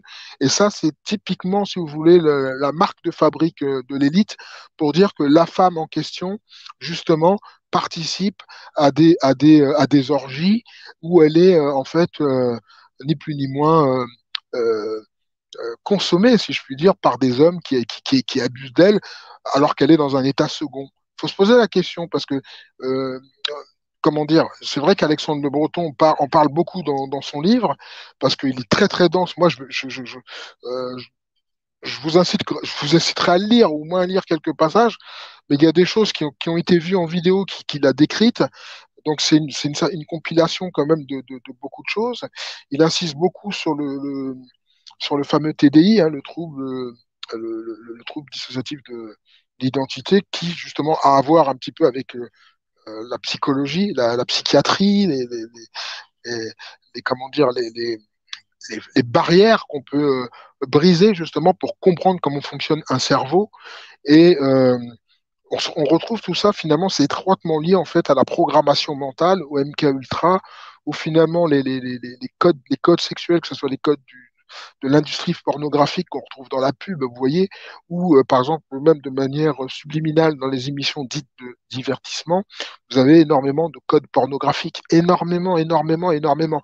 Et tout ça, ça vise en fait à stimuler votre cerveau reptilien Et une fois que vous stimulez le cerveau reptilien, vous n'êtes plus le même, vous êtes déjà vous-même dans un autre état, un état second, quelque part, puisque vous allez avoir de l'appétence pour la chose sexuelle, même quand finalement la chose sexuelle n'est pas une réelle nécessité.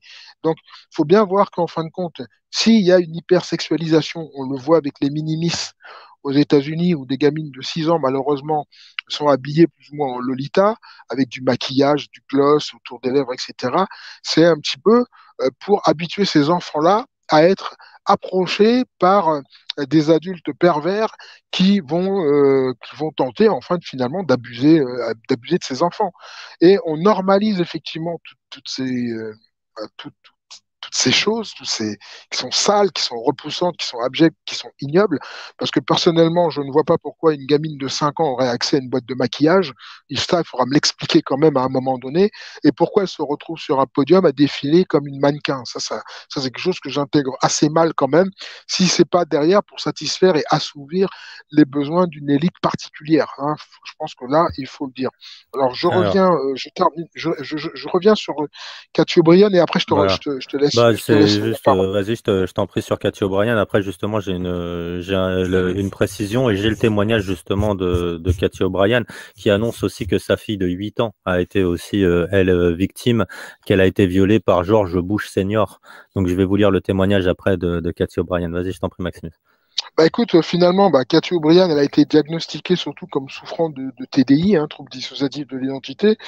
Elle a réussi quand même à déchirer le voile de ses mémoires, où elle a réussi quand même avec des séances d'hypnose régressive qui étaient conduites par justement Fritz Preigmeyer, qui était un ancien militaire et qui est aussi un spécialiste de psychiatrie traumatique. Springmeyer a évidemment l'a ramené vers la foi, vers Jésus, etc. Donc, elle s'est remise à prier et c'est comme ça, dit-elle, qu'elle a retrouvé la rédemption et que elle a pu faire taire ses altères et retrouver une seule et même personnalité. Bon, elle témoigne dans un livre de tout ça, évidemment.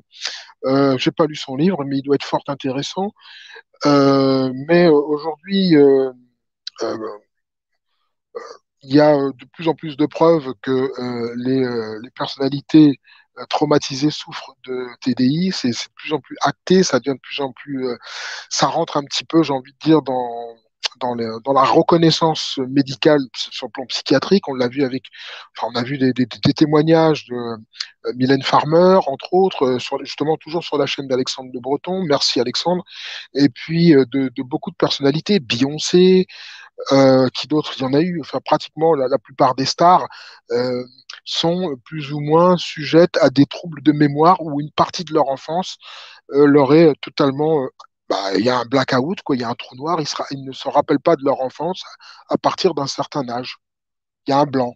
C'est le cas de Mylène Farmer, mais c'est pas la seule. Hein. Il y a eu aussi Flavie Flamand. Enfin, il y a eu du monde là-dessus. Je vais te redonner la parole, Lou. Vas-y, je t'en prie.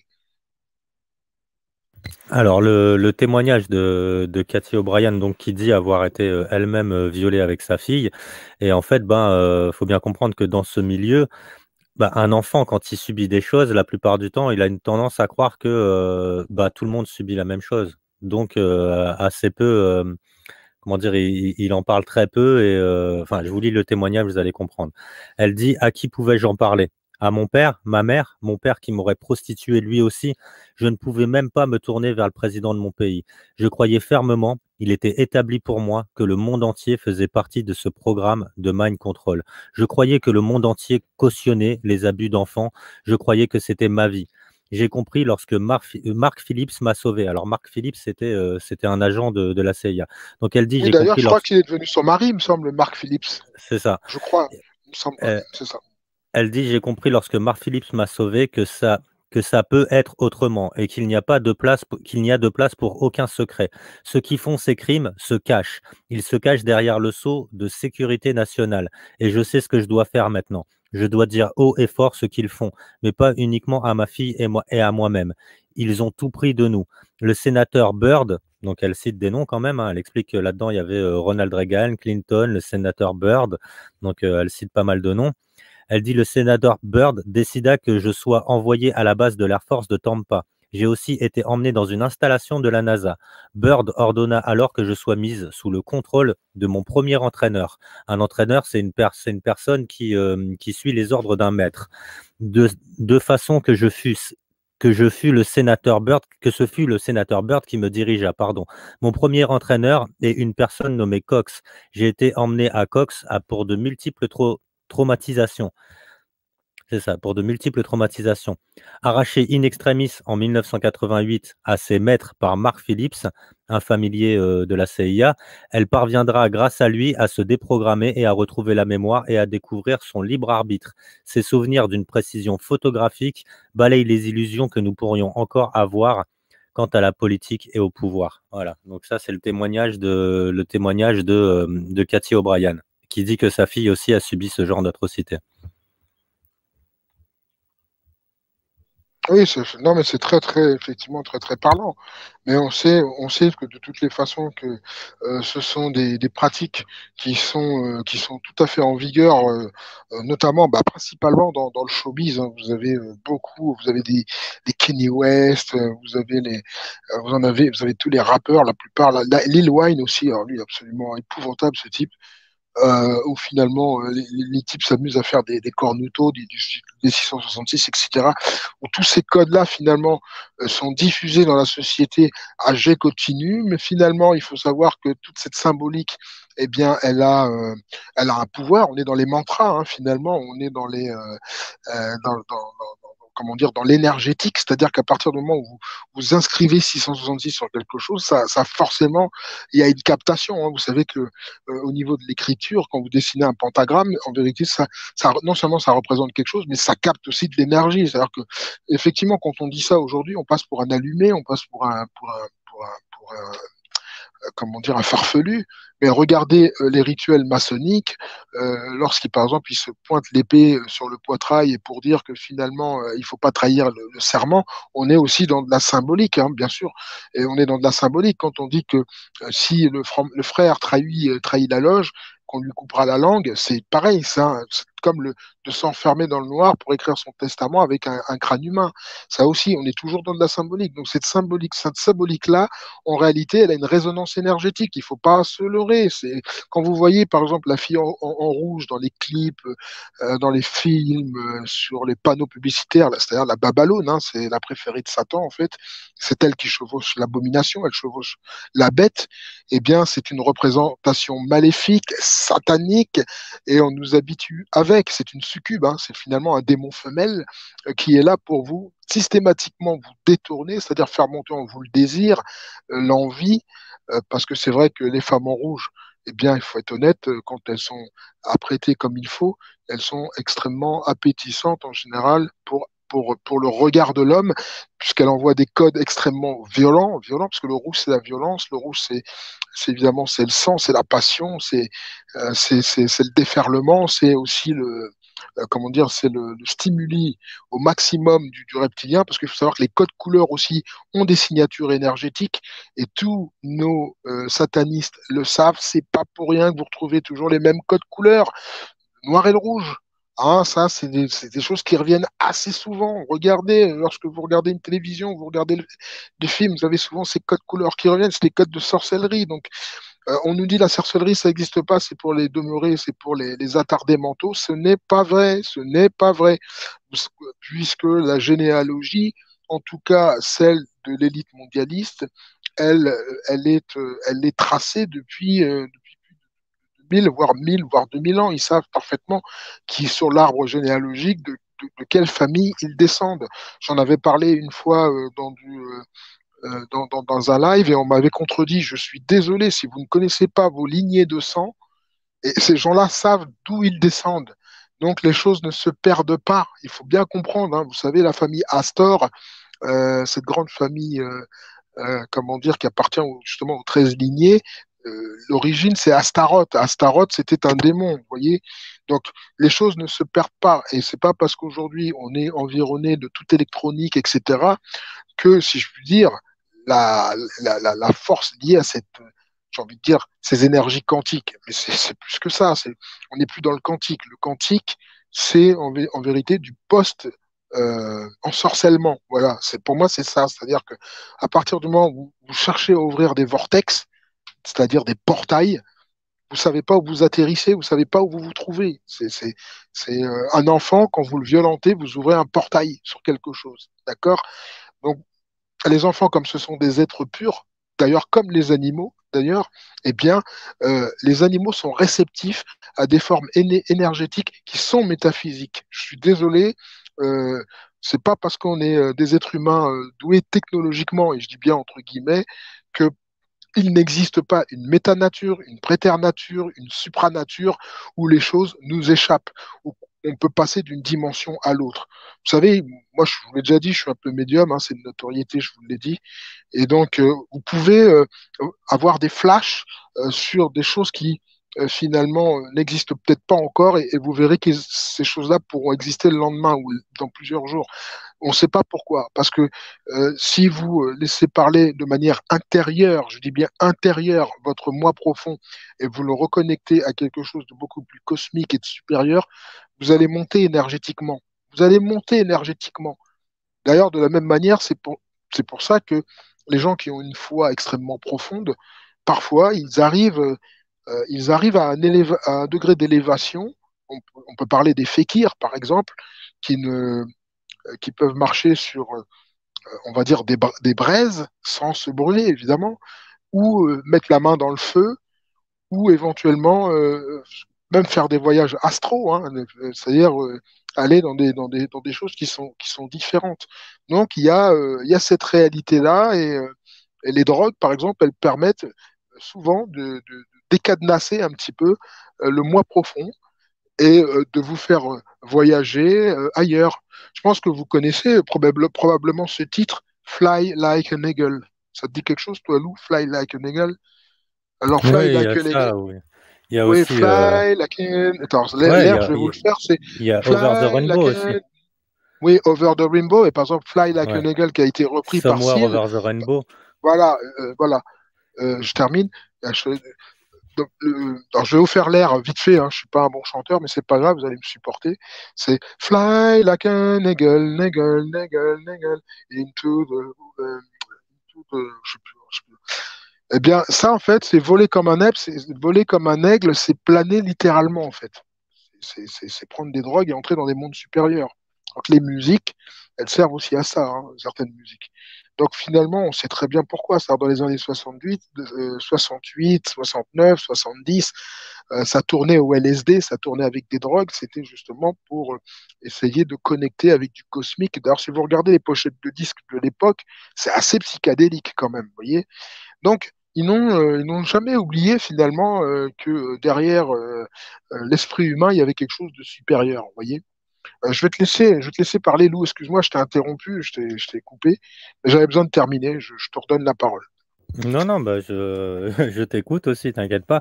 Il y a le film Le Magicien d'Oz aussi qui a été extrêmement utilisé par les programmeurs, les manipulateurs monarques pour programmer leurs esclaves, pardon.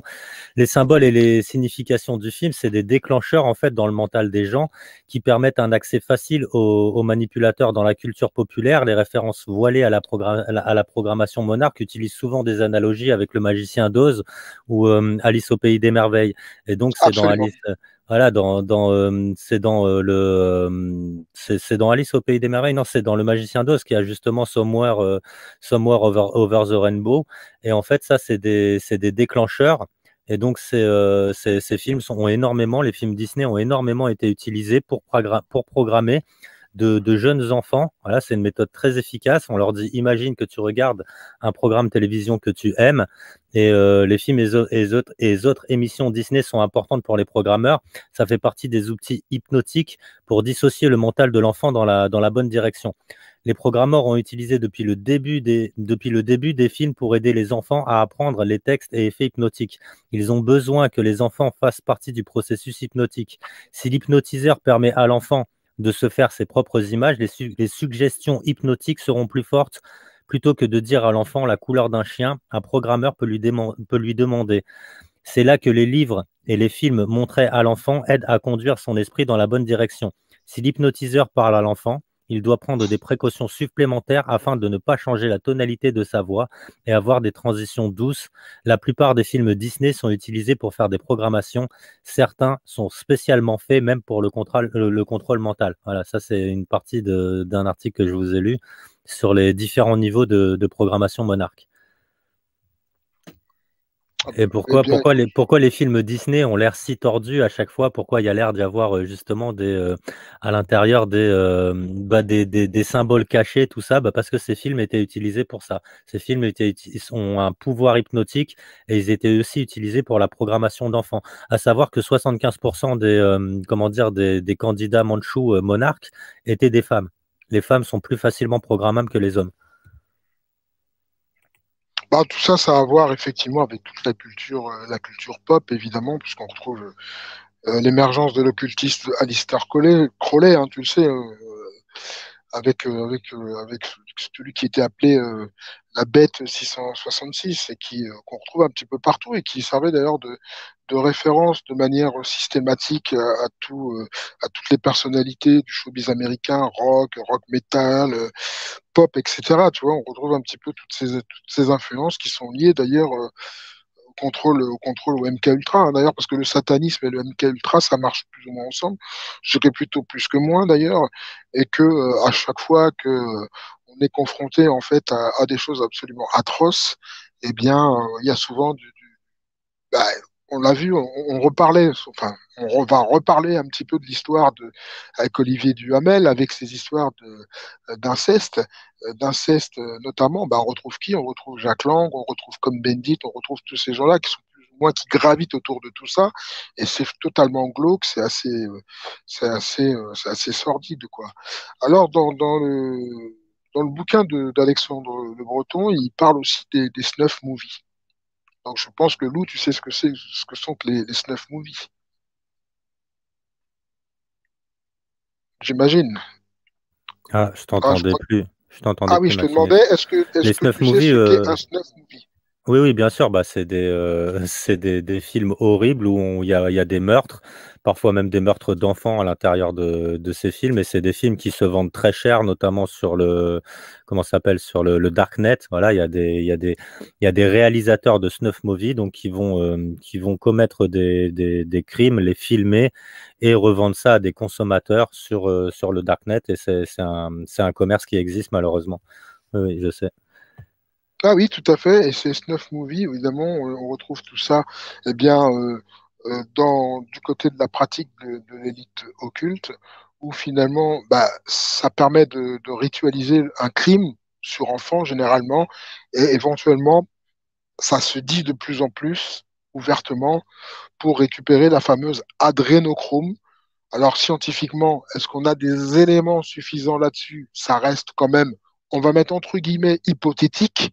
Je mets bien des guillemets, bien que j'ai mon idée là-dessus, évidemment. Euh, cette hormone qui stimulerait finalement, soi-disant, comment dire, ce serait une forme d'hormone d'immortalité pour cette élite. Hein.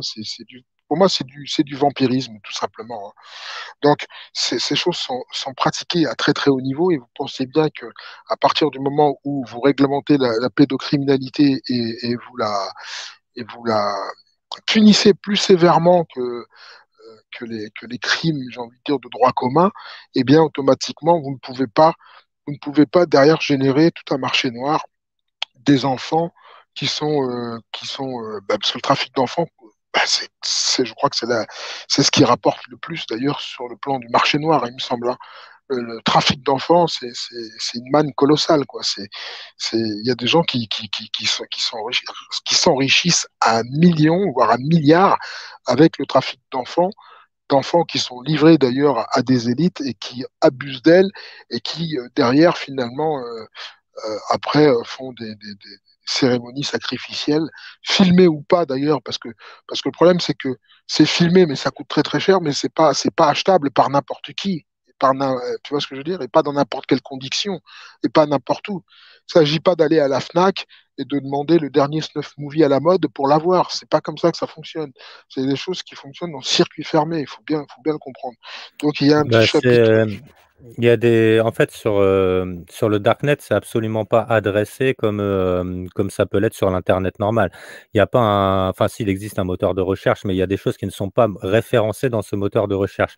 Ça veut dire qu'en gros, il existe des sites internet sur le darknet, mais si vous ne connaissez pas l'adresse de ce site, vous pouvez tout simplement pas y accéder et tout simplement pas le trouver. Donc c'est des petits réseaux qui sont très fermés, c'est des gens qui sont des initiés, qui connaissent ce genre de choses et une fois qu'ils savent qu'ils font partie du même milieu, ils se partagent ce genre d'adresse et sur ce genre de site, eh ben, ils peuvent commander des snuff movies pour voir des enfants se faire sacrifier et puis ils expriment une certaine jouissance à regarder ce genre d'horreur.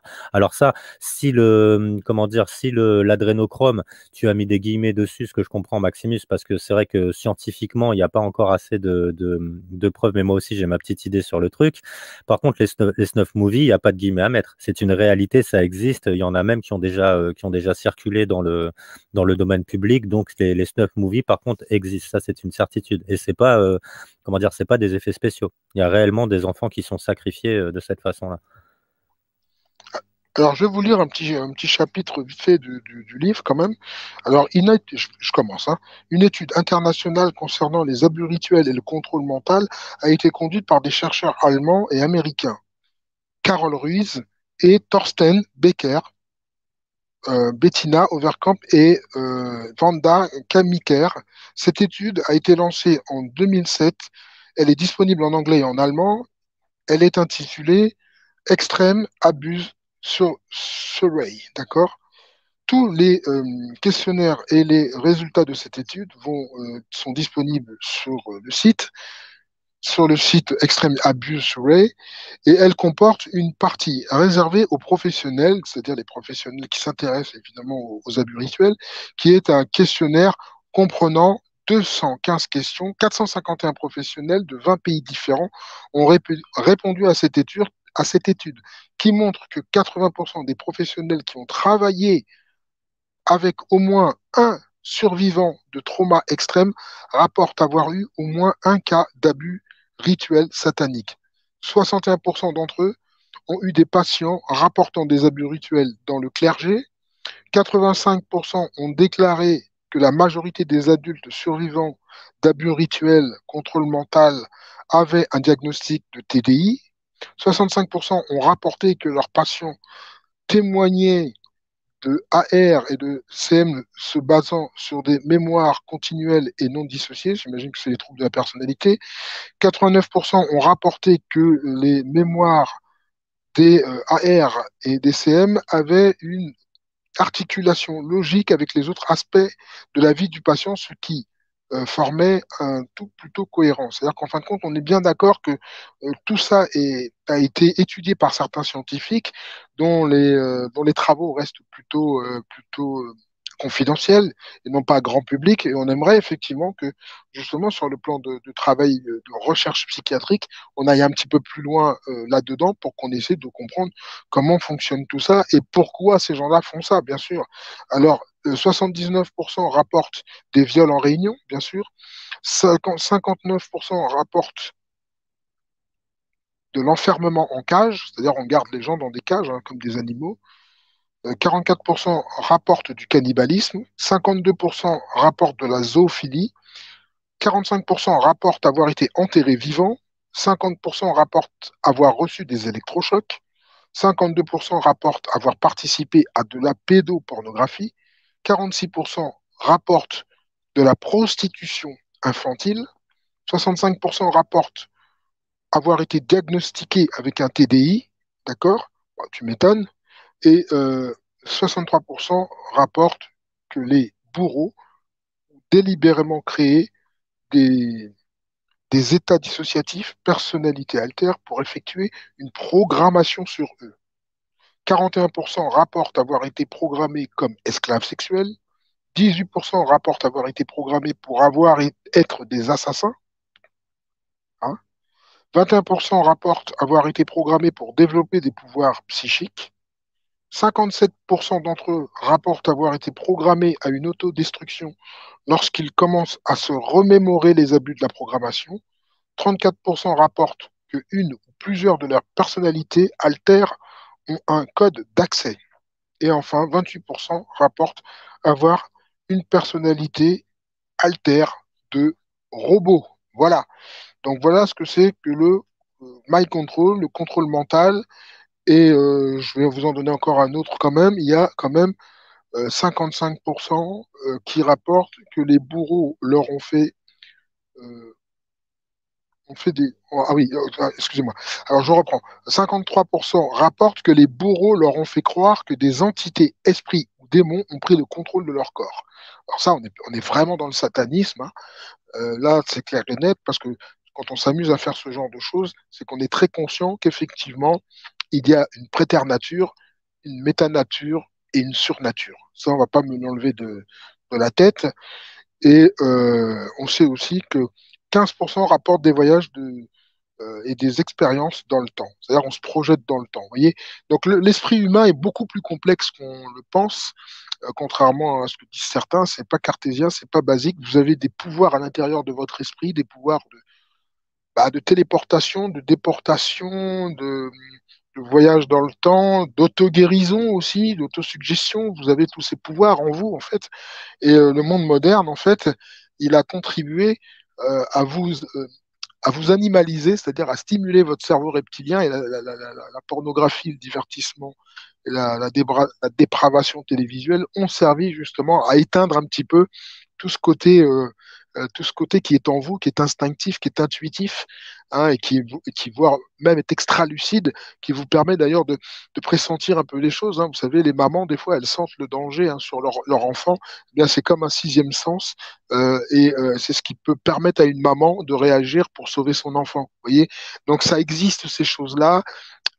C'est pas, mais à partir du moment où vous enfermez les gens dans du béton, vous les mettez dans un rythme effréné, que vous les coupez de la source, ils perdent tout ça.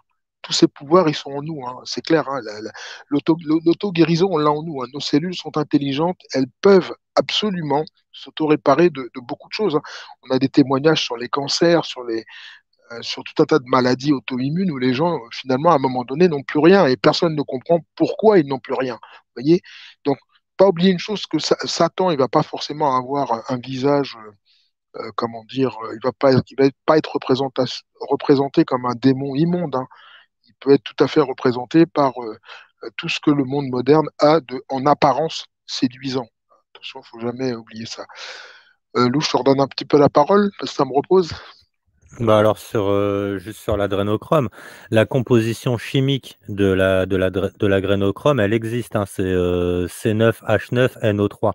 Donc on nous dit l'adrénochrome est un composé organique, c'est un pigment bleu issu de l'oxydation de l'adrénaline. Certaines gouttes pour les yeux contenant de l'adrénaline peuvent provoquer à long terme l'apparition de dépôts sombres d'adrénochrome dans la cornée. Donc on nous dit l'adrénochrome est synthétisé in vivo par l'oxydation de l'adrénaline. In vitro, on peut utiliser l'oxyde argenteux pour oxyder l'adrénaline. Sa présence en solution est révélée par une coloration rose qui devient brune par polymérisation.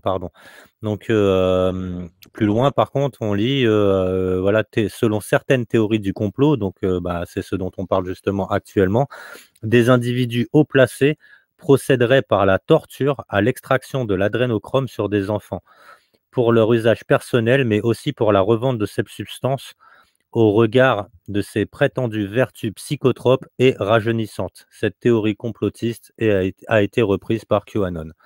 Donc, voilà, hein, ça, on le trouve tout ça tout simplement sur Wikipédia. Donc, le composé chimique de l'adrénochrome, lui, il existe bien.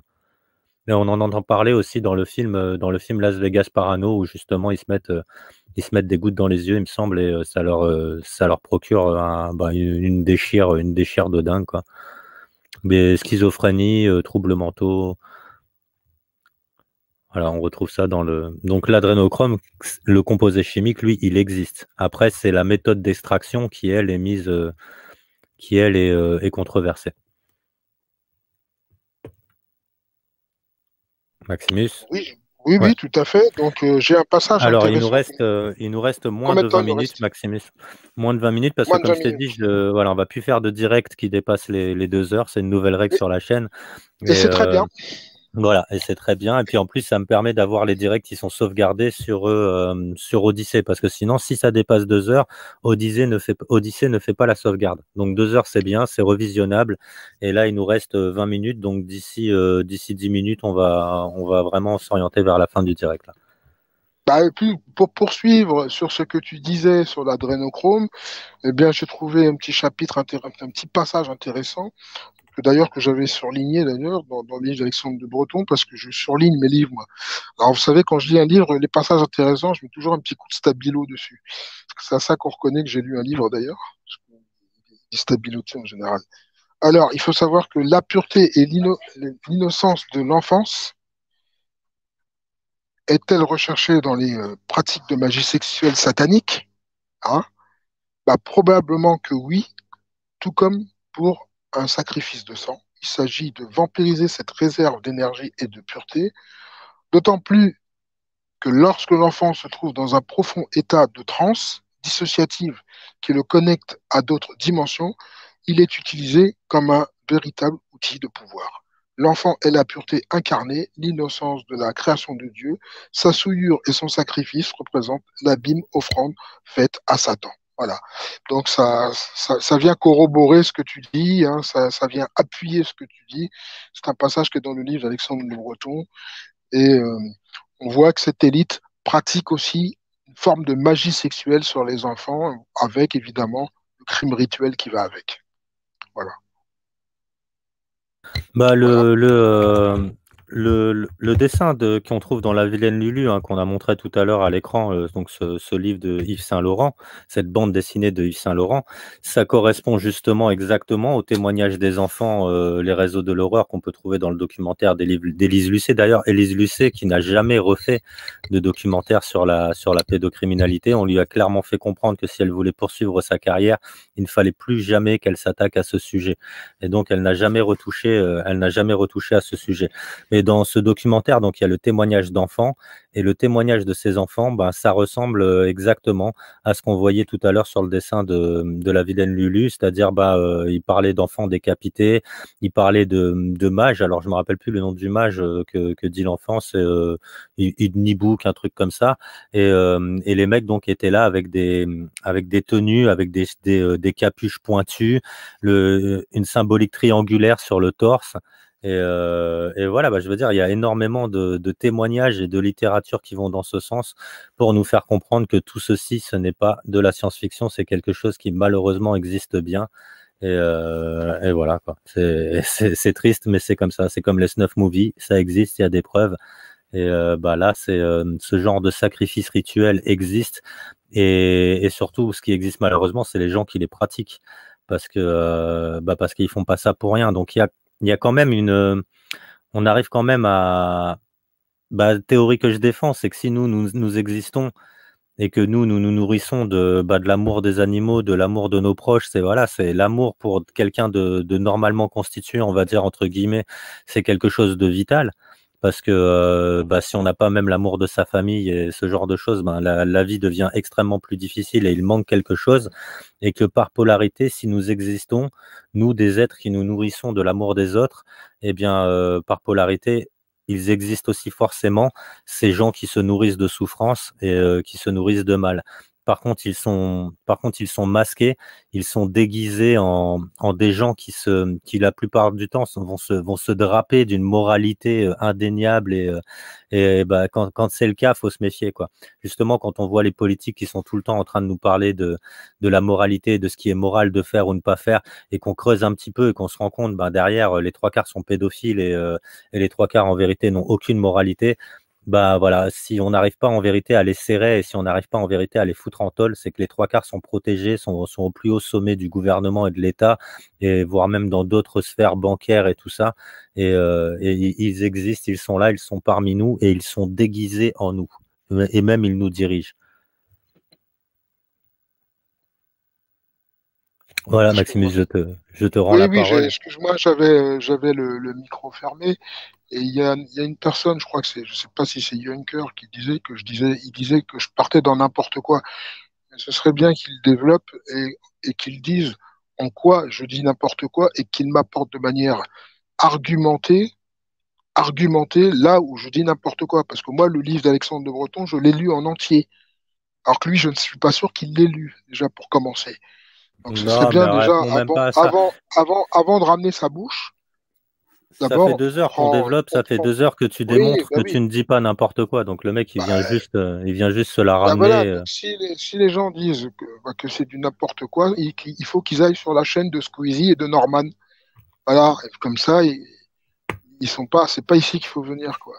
Donc moi, pour ma part, bah écoute, moi, Lou, j'ai pas grand-chose à ajouter de plus, hein, si ce n'est que je peux éventuellement, pourquoi pas, pour terminer là-dessus, vous dire de quoi le livre d'Alexandre de Breton est composé, parce qu'il est quand même, je crois que c'est intéressant de donner les intitulés de chapitres. Vous verrez que c'est une somme, c'est une Bible, hein, le livre. Et donc, dans le chapitre 1, il y a un chapitre qui s'appelle le contrôle mental. Alors ça, c'est très intéressant, d'ailleurs, puisque le livre d'Alexandre de Breton ouvre sur le contrôle mental des masses. Contrôle mental des masses, et on est en plein dedans, justement, avec justement ces histoires de masques et de distanciation sociale et tout ce baratin, effectivement. Et justement, en avant-propos, il met en garde contre la télévision, d'ailleurs, et contre les écrans et toute cette logorée verbale du mainstream, justement, qui sert aussi à faire de la programmation douce sur les individus. Donc, honnêtement, c'est un très, très, très bon livre. Il faut savoir que le contrôle sur les masses, eh bien sûr, elle passe par le mainstream, mais il parle de télévision, évidemment. Il y a un chapitre d'ailleurs complet sur la télévision, que je ne vais pas déflorer ici parce que c'est tout petit. Il parle évidemment des influences subliminales euh, et la peer pressure, c'est-à-dire la pression sociale. Donc vous allez retrouver tout ce dont on a parlé d'ailleurs, et tout ce qu'on vit à travers le Covid-19 dans les explications fournies par le livre d'Alexandre Le Breton, ainsi que l'alimentation, l'eau et les vaccins. Donc voilà un livre qui était un petit peu prémonitoire quelque part sur la programmation des masses et des foules. Le chapitre intitulé E nous parle de la stratégie du choc et du Tavistock Institute.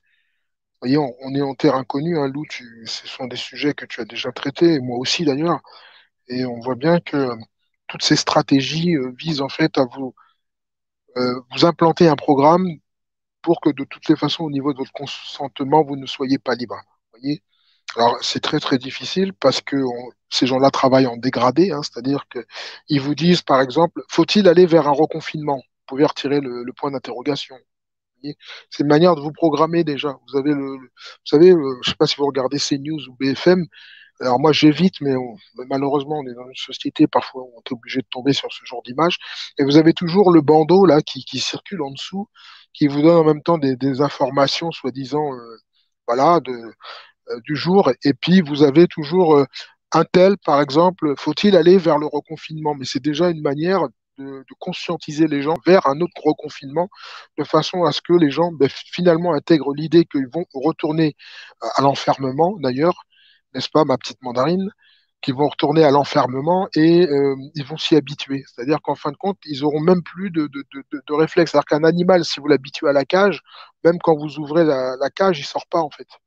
Il sort pas, il est habitué. Ben là, c'est pareil, c'est du dressage hein, quand même, hein, quelque part. Et je crois que Lou, toi, tu connais bien ces choses-là avec tes chiens. Ben, c'est du dressage, c'est tout. Voilà. Donc livre très très épais, très très gros, évidemment, pour les gros lecteurs, hein, pas pour les petits joueurs. Euh, mais je crois que c'était intéressant, même si le livre est un gros livre et même si vous lisez pas le livre, bah, c'est quand même très intéressant quand même de traiter de ce sujet-là parce qu'on est quand même vraiment en plein dedans et je crois que ça cadre, ça colle avec l'actualité et il me semble que c'était un conseil de lecture pertinent pour ce mercredi.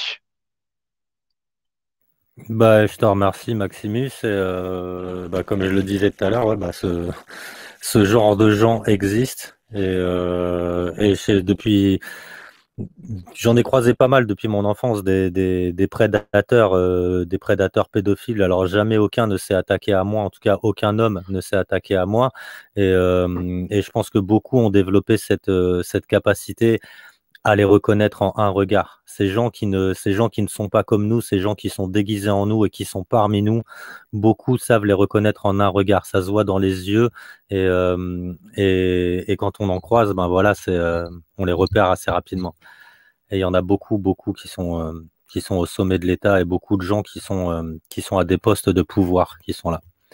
Je te remercie, Maximus, pour ce conseil de lecture. Bah, si tu as encore une dernière chose à ajouter, il nous reste un petit peu moins de 5 minutes.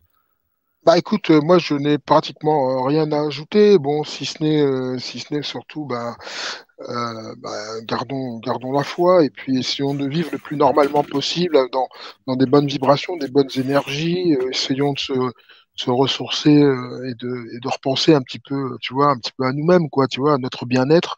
Et sans oublier qu'on est dans un environnement assez hostile. Alors évidemment, je le dis toujours, veillez sur les enfants, veillez sur les tout petits, évidemment. De temps en temps, je pense il faut s'évader, il faut pas toujours rester, tu sais, comment dire, dans le côté Mordor, hein, tu vois. J'aime bien dire ça, tu vois, c'est Mordor, c'est les terres de Sauron, tu vois. De temps en temps, Bah, faut aller sur. il reste de belles choses, hein. Il reste la nature, les animaux, l'amour. Voilà, C'est ça. Oui, il tout reste à fait. encore Mais beaucoup de belles choses dont on c'est peut ça, c'est ça, profiter dans ce monde atroce. Et c'est ça. bah, d'ailleurs, très prochainement, je vais organiser un truc sur le Discord. Et, bon, je vous en parlerai plus tard. Vous verrez, c'est quelque chose qui va vous paraître spécial au premier abord, mais qui, selon moi, est essentiel à l'époque que nous vivons. Donc, je vous en parlerai dans un prochain direct, mais on va organiser quelque chose de particulier sur le Discord et je pense que beaucoup de gens seront d'accord. Voilà. Bah, Maximus, bah, je te laisse dire au revoir aux gens et puis ensuite, bah, on Je va vais mettre dire au fin. revoir, bien sûr, à la Louve des Montagnes. Je vais passer un message à Canel. Canel, j'ai reçu ton mail, je l'ai lu. Je t'appellerai un de ces quatre, il n'y a pas de souci, mais bon, pour le moment, voilà. Si je réponds, c'est toujours avec retard, hein, c'est clair parce que c'est compliqué. Donc mais sinon, voilà, salutations à Virgie aussi. Virgie aussi, pareil, Virgie, salutations, il faut que je te rappelle aussi. Merci à la précieuse vérité, Capitale Conscience. Justement, allez visiter les lieux historiques, les lieux saints, les châteaux, les cathédrales, les abbayes. Ou la Essayez plus de, belle cathédrale que Dieu a fait, aller ouais. faire une balade en forêt. Voilà. Oui, les forêts aussi, c'est les forêts, les lacs. Voilà, tout ce qui est un peu vrai, qui est un peu authentique, qui est un peu historique. Essayez de vous ressourcer avec ça parce que c'est profond quand même. Et puis sortez un peu même. Enfin, moi, j'habite dans une ville évidemment, mais si on peut de temps en temps sortir du tumulte des villes, c'est pareil, aller chercher vos énergies qui permettent de vous reconstruire ailleurs, quoi. Donc, n'oubliez pas, on est aussi des êtres de vibration, on est aussi cosmos, on est aussi cosmique. Voilà quoi, éviter les colères, éviter les cris, éviter tout ça, et puis paix sur vous et que Dieu vous garde quoi. C'est tout ce que j'ai à dire, hein. Merci Voilà, Maximus, bah, bonne fin de journée à toi. Le, le lien vers le Discord, vous pouvez le trouver dans le descriptif de la vidéo, ainsi que le lien vers la chaîne de Maximus, ainsi que le lien vers la chaîne d'Alexandre Le Breton, ainsi que le lien vers le Tipeee si vous souhaitez faire un don, ou une contribution plutôt, voilà, parce que c'est vrai qu'il faut plus appeler ça une contribution à présent qu'un don.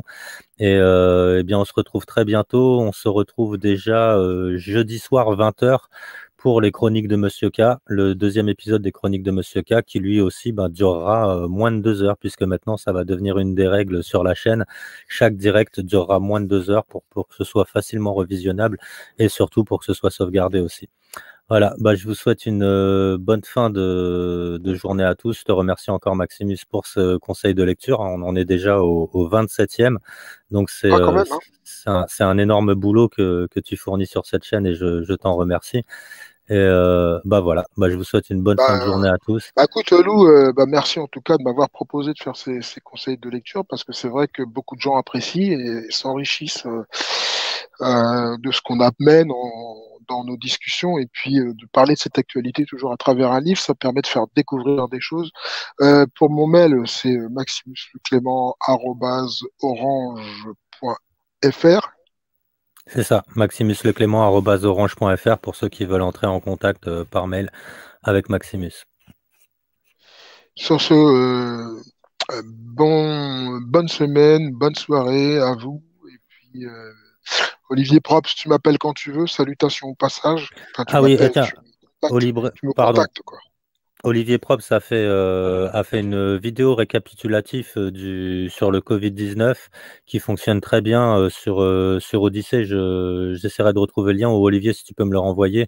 Et pareil, je vous mettrai ça. On parlera de ça lors du prochain Journalou et je partagerai avec vous le lien vers cette vidéo. Voilà. Bon, Maximus, je te souhaite une bonne fin de journée. Voilà, c'est ça, salutations à toi, Lou. Merci On est à la fin là. Cette collaboration et au revoir au chat et on décroche. Salut, bisous à tout le monde. Merci Maximus, à bientôt. Ciao. Ciao.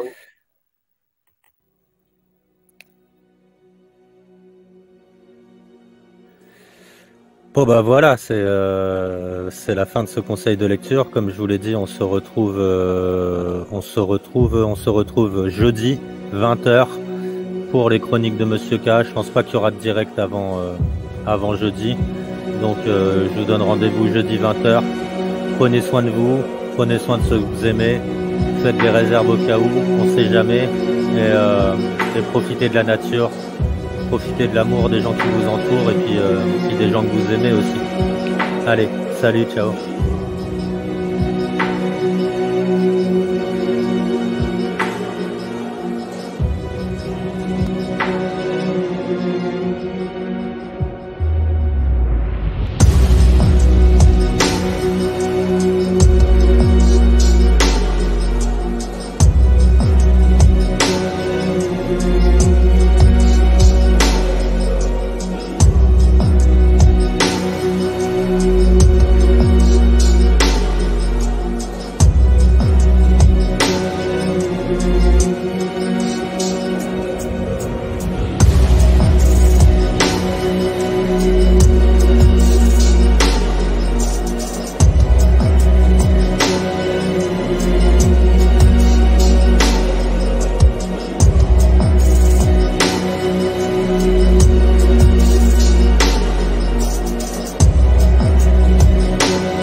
Shoshana!